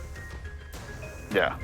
So I have the It's element nice and surprise dark. at least. Yep, nice and dark. No, you got cloud cover from the overcast, so not a lot of light coming through. Okay. So I move up to peeking just behind the building there. All right. The Jeep is currently off with keys inside. Okay. You guys might be able to have a second Jeep. Yeah, but as soon as we do, we're going to alert them. So best to take them out. Oh, I know that. I'm just saying. Yeah. Thinking of supplies and whatnot. You could get a Yeah, second exactly. Yeah, I was thinking that too. Jeep. Anything you want to do with the Jeep? Maybe take the keys so they can't escape. All right. You have taken the keys from the Jeep. Nice and quiet. Yeah. You hear some banging around from the back building. He's still in. Okay. After I take the keys, I sneak up to... Can I go over here? Yeah. Yeah, okay. It's right around there where I'm still in cover, but I can get a better vantage point of how many are in there. All right. Roll me How many are in there? stealth and roll me perception. Okay, stealth.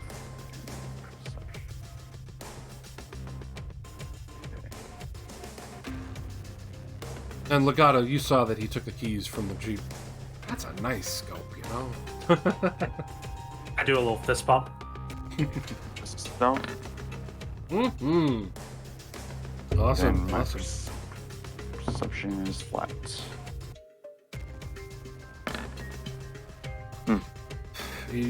All you know is there's a flashlight moving around in there. Yeah, the flashlight is moving so fast that I can't really tell how many are in there. Yeah. So there's someone in there. You think there's just one flashlight, though? Yeah. So at the very least, I might only need to use up one of my bullets. If I'm lucky. All right, then. You're close enough Alright. that if you're moving slowly, I'll let you keep that stealth. Yeah. So I get into crouching and... Actually, let's see. I actually sneak back around over here so I can get... And then I go around here. Okay. Uh, So you're next to the door. Yeah. You wanna try and And then peek I sort of quietly try to open it. It's already open. Oh, it is? Okay. I didn't know that. Yeah, it's already open. Okay, so I just peek around briefly. Duck my head in, duck my head out. Perception. Awesome. Oh, yeah. Hell yeah. From How there, many are in using there? your eyes and ears and listening in and looking in. So I gave the layout last session to the two that came over here, but that wasn't you. So basically, this building is set up with like a large room with a bunch of desks, computers, and stuff. Not working all that great. Most of the lights in this main room are not working. And you can see flashlights and hear one person in this office in the back left corner. And you just hear him smashing things around. And he's like, "Damn it! The computer's gone. There's got to be something useful we can get here to recover." Oh, crap. I hope the guys took him out. Whoever those scavengers were. Ah, some papers left behind.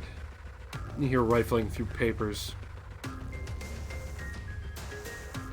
How many are in there? One. One, okay. So it's just one person, huh? Mhm. Okay. Alright, so I sneak into the building using the desk for cover. Until I get towards where I'm hearing the guy. The half-closed door to the office. Yeah. All right. What do you do?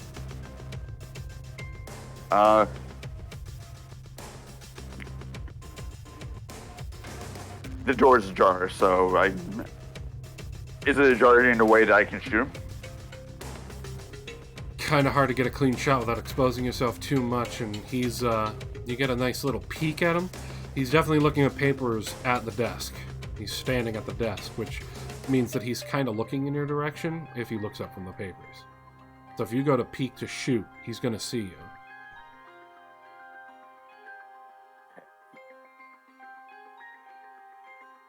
So do you just try and see if you can take the shot quickly, or draw the gun on him and try and hold him? Well, I don't want to find it, and I get a feeling he doesn't have any extra useful information. It's an officer. This is an officer? Okay, I didn't know that. Mm-hmm. You're close enough now and seeing him. And he's got like the flashlight in one hand looking at the paper. So his gun's holstered.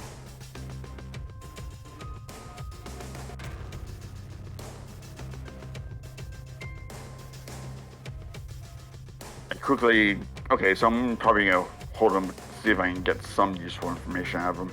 Alright, so what do you do? Shock and awe tactic?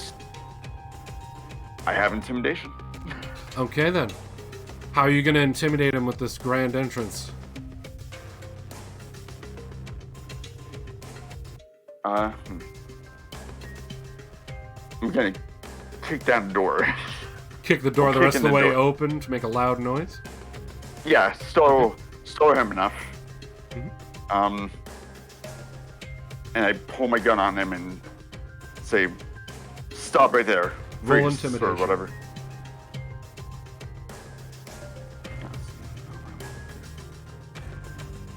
Okay, cool.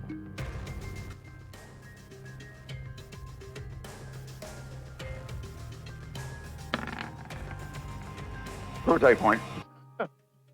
Okay. Re-roll it then. Stop right there. Stop right there, mister. Oh my god. Oh, damn. Okay, so you bust through that door and you're like, stop right there. Gun drawn on him, and puts his hands up. You beat me. Puts his hands up, flashlight in one hand and papers in the other, and he's just like, ho ho ho ho ho. Xeon. Hi.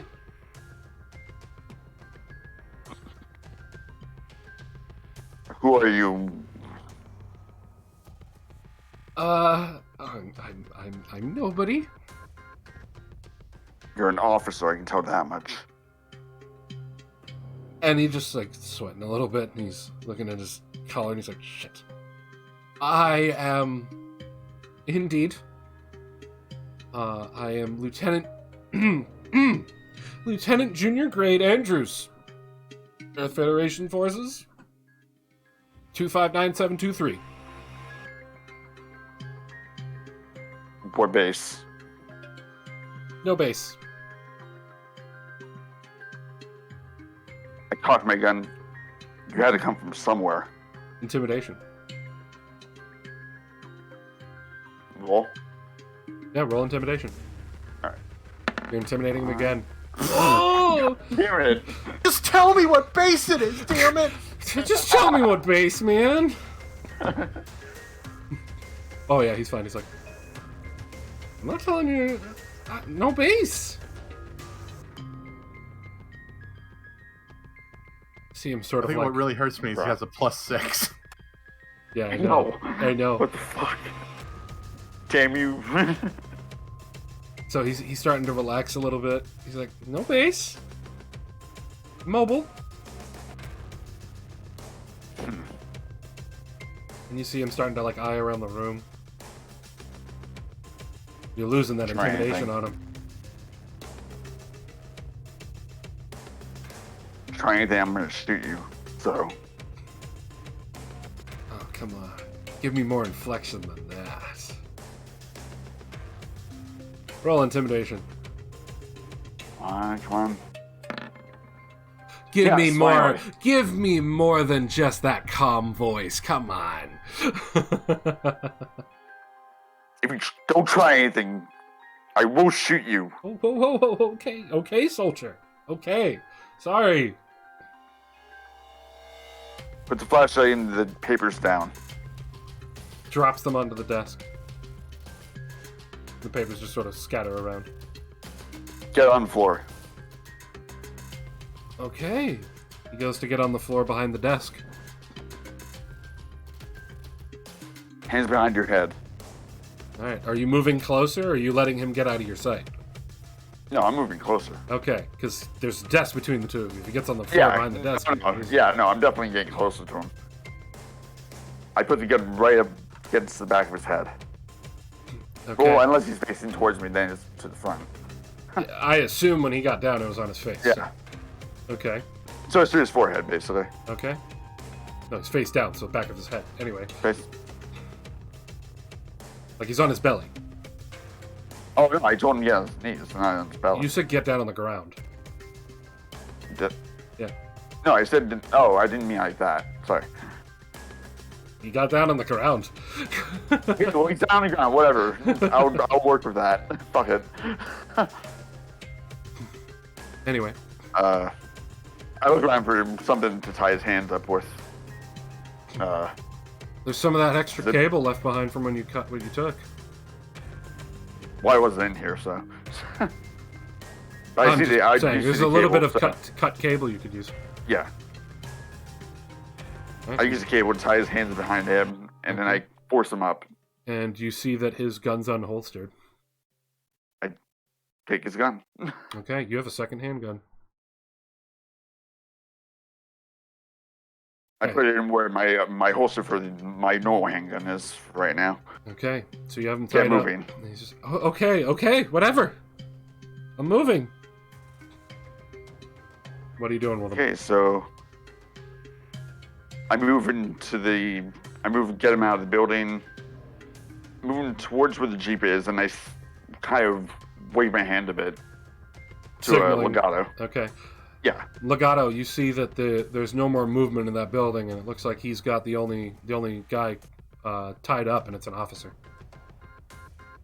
I'll have my mobile suit give a thumbs up as I'm still continuing to scan around the area to make sure there's no backup. Perception.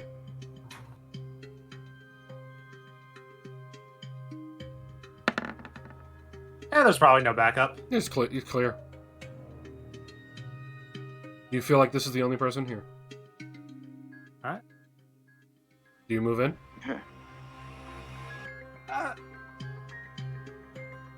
I really like keeping the high ground in this situation. If he has a radio with him, He does not. He does not. Nope. Okay, in that case, I think I do have to sort of move closer to signal him to, hey, let's get out of here if you have what we came for. Okay. So how are you going to transport this dude back?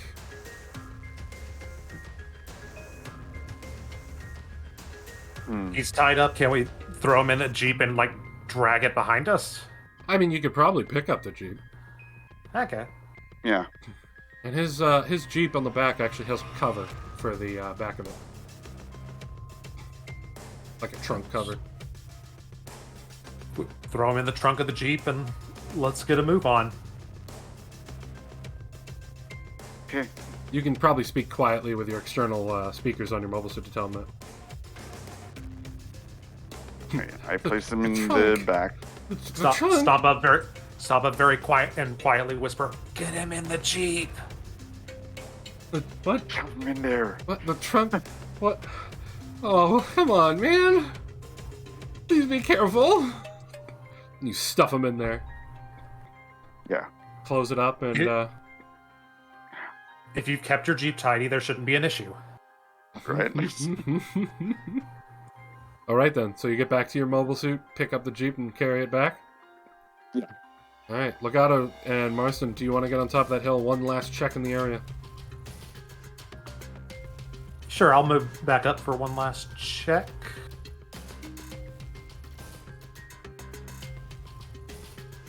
Going to move you out of here so you're back in your mobile suit. 16. You gonna move the Jeep too? I assume you're going to carry that with your mobile suit. Yeah. All right. 16. Marston, do you move on top of the hill to get a nice 360? Yeah, sure, why not? Okay. Holding the Jeep, and you can hear him kind of whining from it. Okay. So, perception? Yep. Alright. I see nothing. Okay. I'm more You see nothing. concentrated on him right now. Yeah, you see nothing. Legato. You got a 16? Yes. Okay. Yeah. 360 look around. There is no sign of troops for miles moving towards this position, but you do see the lights way down in the distance towards the mountain to the south. That road that you guys took, if you followed it left when you got onto the road to head over here instead of going right, definitely leads down to that base, and that's where your guys were. You see some lights and smoke. Being cautious of what's going on in that area, if we've gotten the information that we were potentially hoping to get here, I think it's time to head on back. All right. You guys head back. As far as you can tell, there is no threat coming from this area. Okay. So you guys are done over here, and you head back. Cool. So let's move on over to the others. I'll be right back. Alrighty. All right.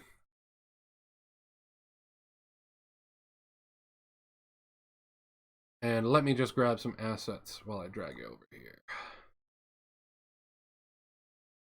Yes, Jordan, posture check. And I also am going to change. This sound good?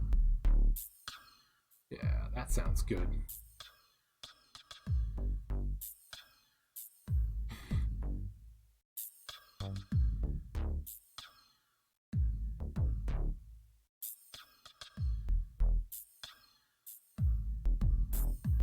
Monqua, you get a nice trip and mission to do with the Major.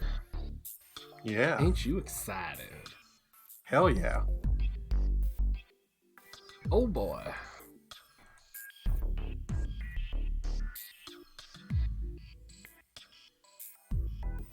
Alright, just setting up the scene.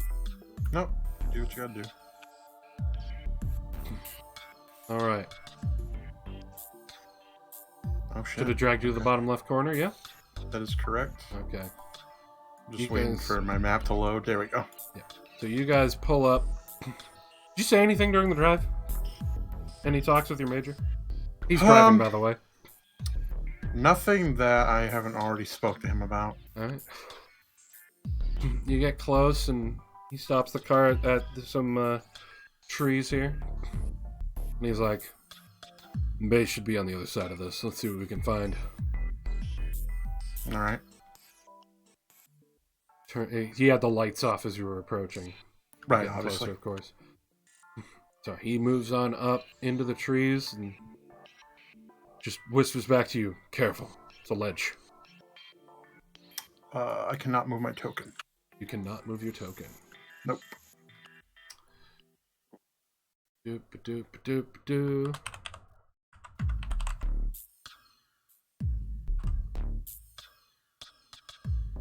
I also noticed I don't have my name tag either. Okay. There we go. Montcroix, right? Yep. Okay. Alright, but yeah, he whispers back to you, careful, there's a ledge. Alright.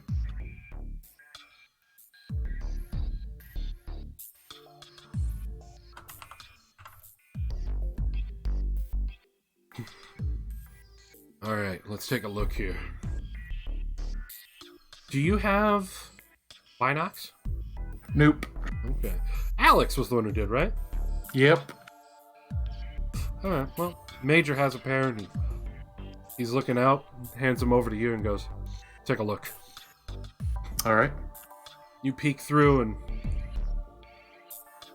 you see in the airbase 8 tanks parked on the southern part, both here and here. A lot of supply crates littered about. 4 hover trucks. And you see the airfield is empty with the exception of 1 Medea transport. Okay.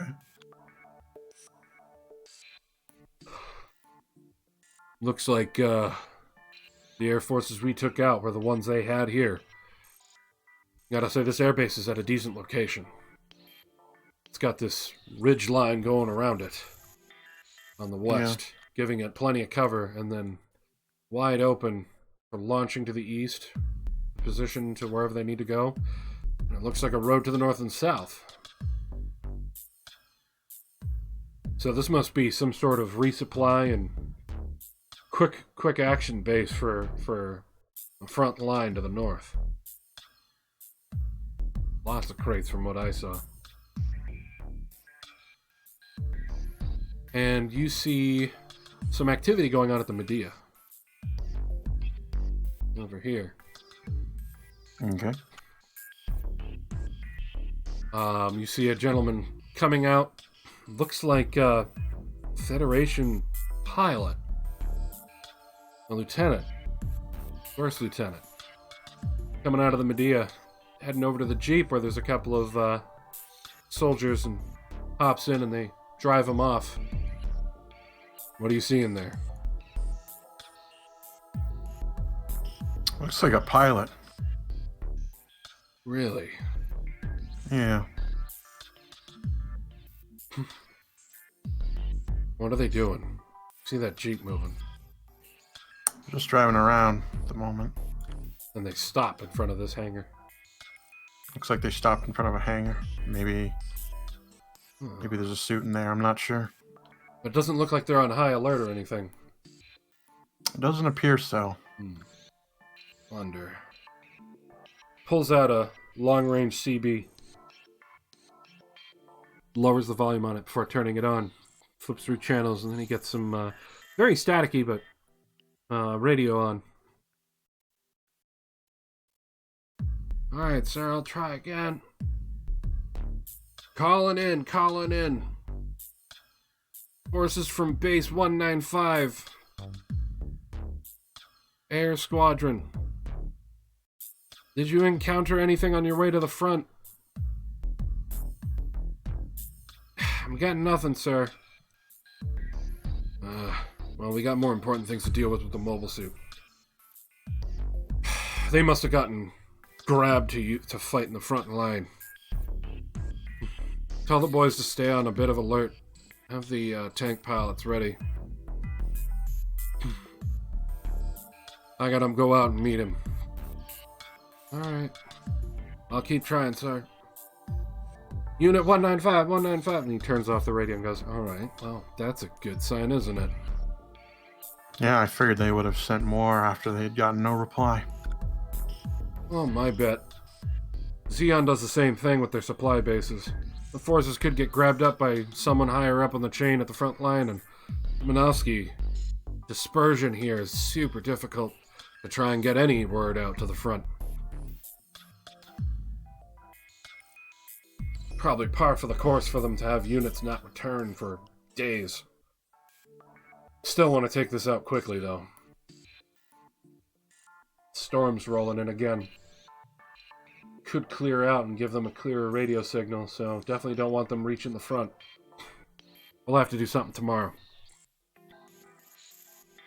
You see another Jeep moving from behind the headquarters, between the alleyway and driving over to the hangar as well.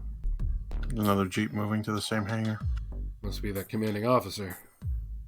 What can you see at that hangar? Given your angle, you can't see inside the hangar, but you do see that the gate is opening and there's a light coming out. Give me a perception check.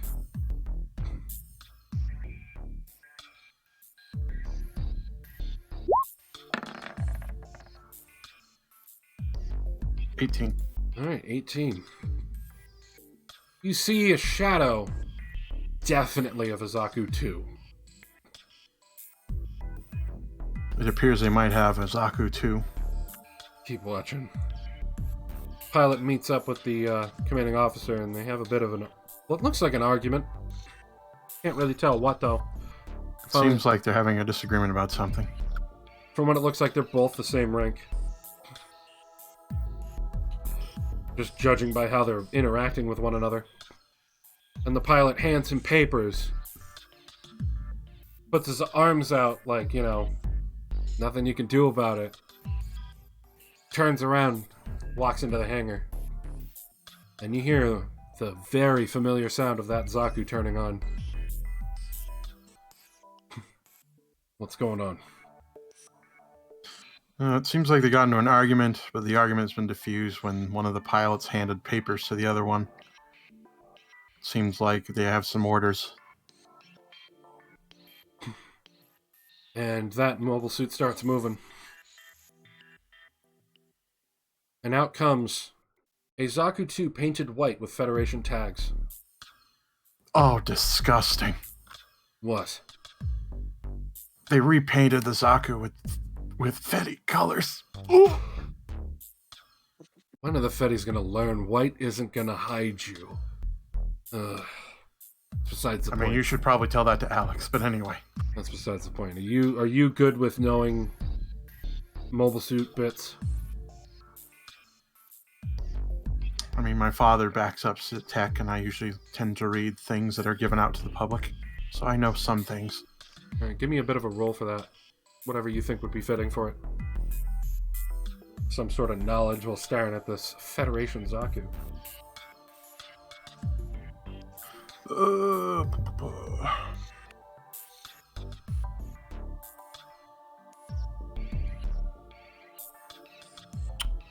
I'm going to say either history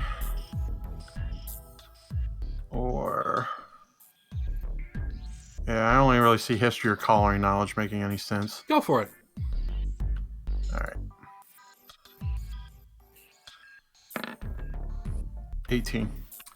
It's not just repainted. It looks like it's modified.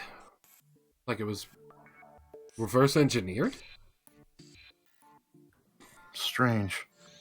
This doesn't match up to the normal Zaku 2 schematics. Definitely looks like it might have some better stats than the... better armor and whatnot than the normal Zaku 2. Seems like they modified the Zaku 2 to be a bit more superior. With different armor. Oh no. They're getting closer. This war is gonna change real soon. And you see him use... You can see him even without the binoculars on. Jump jets over the hover trucks and lands onto the runway. And you can see the other officers just like screaming at him, like pissed off. Seems like a bit of a show-off. The mobile suit turns and just sort of like gives him like a half-hearted salute, like a cocky salute, two-finger kind of thing. Yeah. And just starts moving towards the Medea. And enters into the Medea. Sorry, the Medea... the Medea is on a different layer than it, and I couldn't click it anymore. But he places the Zaku inside the Medea.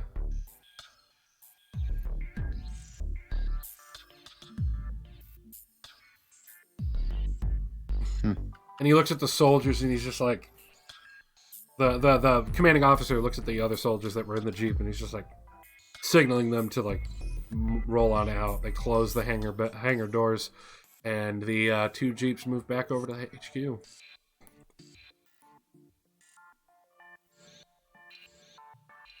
Medea lights up, starts getting ready for takeoff.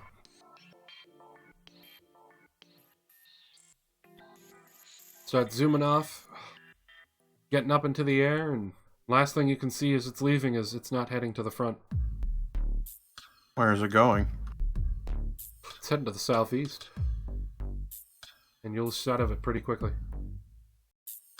And that's not in the same direction that we're crash landed, right? No, you guys are to the west. Okay. So, in theory, the Komosai would not see this. Yep. Okay. Well... It seems they've gotten farther on their reverse engineering than we thought. We should be careful. This war's changing. And if what we saw was correct there, may have those already at the front. Right. Well, on the bright side, we know that we're not in immediate danger, but we're definitely taking this base out tomorrow. Before we assault the other one. Hopefully we got Alex back out for that. Alright. Well, I don't know if there's anything else we can gather here. Well, let's take a look. Let's check out this ridgeline, see if there's something we can do to gather intel for a plan. He starts walking, peeping into the trees. You following with him? Yep. All right. He stops right here. What do you know? Fetty, still think this is a secure point? There's a rock slide. This is just an access ramp mobile suits could use. Interesting. That could definitely come in handy. Definitely a steep fall, but this ramp will make it easy. Alright, let's move quickly and keep low. He darts through the opening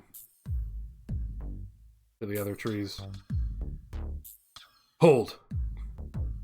See some of like spotlights that are coming from the base, doing a quick pass through at the ridgeline. You guys are covered in the brush and trees. Well, at least they're not entirely stupid. That was a long time before they checked. Yeah. Maybe we can do something just before dawn. Get a real jump on them. Or maybe if that storm rolls in and lasts long enough. What do you think? Ideally, if we can... Definitely attacking at a certain time would be good, because not necessarily their troops are going to be ready and they may not be able to scramble quick enough. Yeah. Or we do some decent damage. If we can quickly move from this ridgeline while it's still hard to see, without the spotters looking in this direction, and get up to that wall, it's about the same height as the mobile suits if you crouch down a bit. You get right up to that wall and get in position. That wall doesn't look very thick. The mobile suit should be fine to burst through it and take out those hover trucks. That'll definitely give them a disadvantage right off the bat. Agreed. Definitely be in range of those tanks. Wait. He's looking back at where you guys came from and thinks to himself, and how would you say that distance would be from tanks to that ridgeline where we just peeked at them? 170. Longest range would be 230. So he just goes, maybe our sniper friend could take perch up there. Yeah. Well, it would make sense. Get you and Marston to get in nice and close and have, hopefully Alex take cover behind you and be ready for anything that comes up. What do you think? Sound like a good plan? I wonder if there's any chance we could use the mortar anywhere. I don't know what the distance is or what the maximum range for that mortar could be. It could also provide the illusion of another mobile suit that we don't have. Machine guns definitely won't have the range, but the mortar maybe. Yeah. We'll see what Alex can do for that. Now, let's keep looking. He keeps moving slow. Gets to this part here, and he's like, definitely way too steep here. Too much cover from buildings. I don't think this would be a good vantage point. No. Alright. I am curious about those other warehouses. They have one mobile suit. Let's keep moving.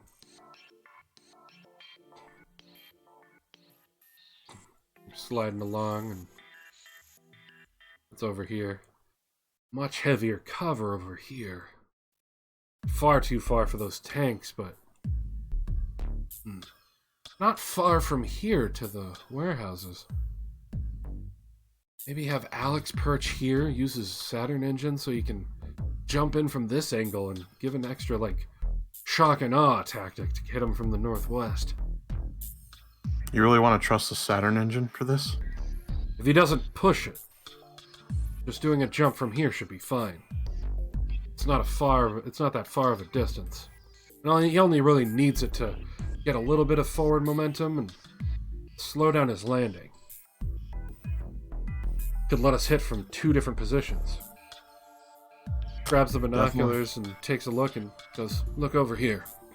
If we have you two attack from down in this position, go through the wall. You won't have the warehouse in your way, and you can attack these two right off the bat. Sniper providing extra attack on it. Maybe have Alex land over in this corner. He can attack the northern hover trucks and be in good cover, so if you guys take damage, being the front line that the two of you are, he can get up behind you pretty quick and provide support. And it'll definitely throw him through a loop and... maybe if we get the mortar on that really steep point, could provide some sort of smoke cover for you guys going into melee. Force those tanks to move closer. And with the smoke cover being probably somewhere between those the hover trucks, he'd still have good cover in this corner from the tanks as well. They'd have to shoot through the whole cloud. Right. And that would put him in good position, get some shots on the HQ. Take out command. They'll be in complete disarray. Do we know where their communications building is? Right here. Okay, that's important. If we can destroy that building, if we could destroy that little offshoot building, they would be completely out of orders. They also wouldn't be able to alert anyone. And given how busy the front line has been, and the fact that they just took supplies from here, it's going to be days before they get resupplied. That'll give us a lot of breathing room to repair. We might be able to get mobile before anything else comes. Awesome. So what do you think? Good plan? The only concern I have is leaving Alex in this corner. We don't know what's in those hangars. I'm worried that they could scramble something and then that could attack him. Very true, very true. Well, I think the best idea would be forcing these tanks down here to have to move closer to all the hangars.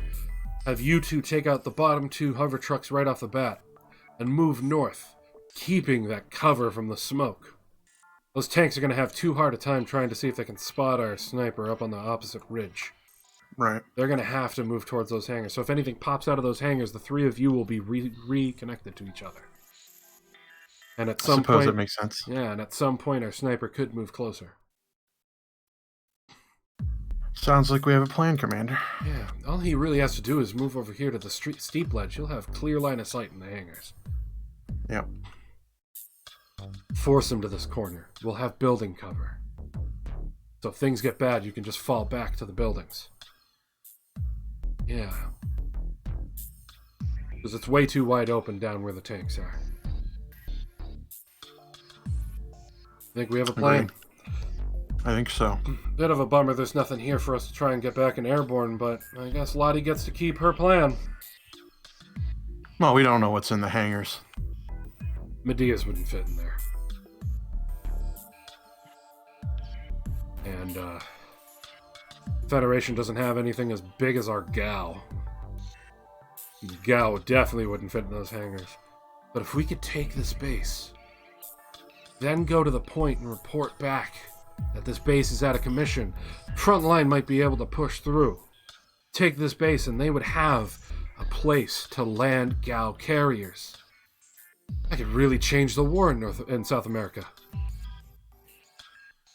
Indeed it could. Alright, let's get out of here. Alright, Commander. Hold. Light passes through again.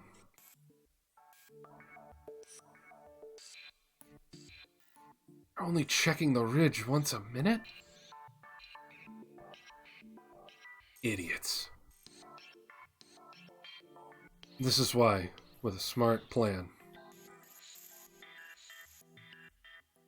small squads can really do some damage. Alright, let's go. You guys have no problems moving at a careful pace back to the Jeep and head back to base. Whee! Whee! Whee! Starts the Jeep up, turns it around, starts driving off. Base is none the wiser. Well, before he leaves, he turns on the CB in the Jeep. He has a little connection to the Jeep that he can hook up his long range. Turns it on to see if he can read anything. Sir, we're not getting anything. We're so down on forces right now. Alright, well, I'm gonna head back to the HQ now. Keep everyone on standby, including the pilots. Sir, we don't have any air. Not those pilots. I don't care how untrained they are. We still have a couple of Zaku ones. Intel. Thank you very much, idiots. Turns off the CB and you guys head back. No flare at the base. I just chuckle. No flare at the base. As you're driving back, he just cuts through the silence and just goes, Monqua, that blue rose have a significance to you? It's my family's insignia. Yeah, but your father doesn't use it anymore. No. I look sad when he mentions that. But I remember a man who did use it.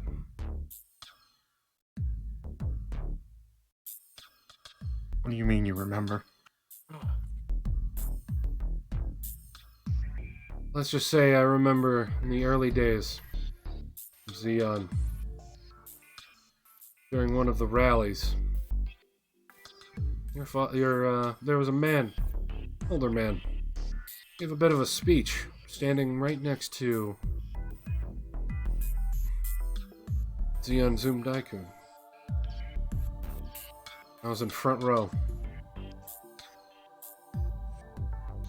Very respectable man. Really cared for the people. Don't know if there's a connection. Yeah, he did care. I know you're hard on the men. Think about him a little bit. Maybe integrate that a bit. You might get some surprising results.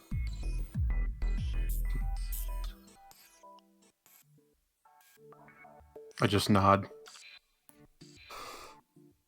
And he continues on and stops the Jeep.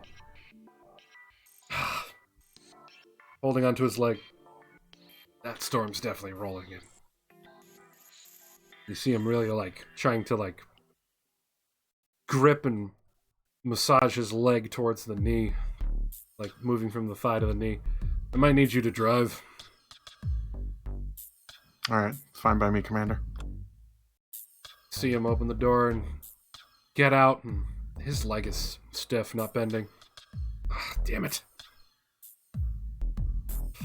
Hopefully we get some time so I can fix that, too. Limps around the Jeep to get into the passenger seat. You can easily just hop over to the driver's seat. Yeah. He gets in, and you hear when he gets in and his leg just, smacks into the center console. This is a metal Jeep because it's military. It sounds like metal on metal.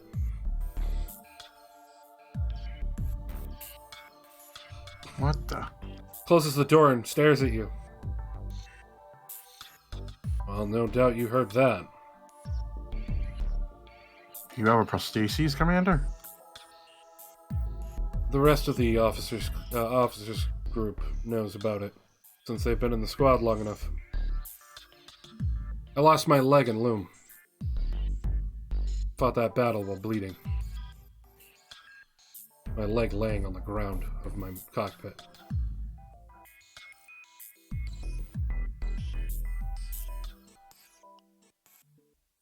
Even if the mobile suit's good, piloting it's still hard. But if we need it, I can get in it. Just can't right now.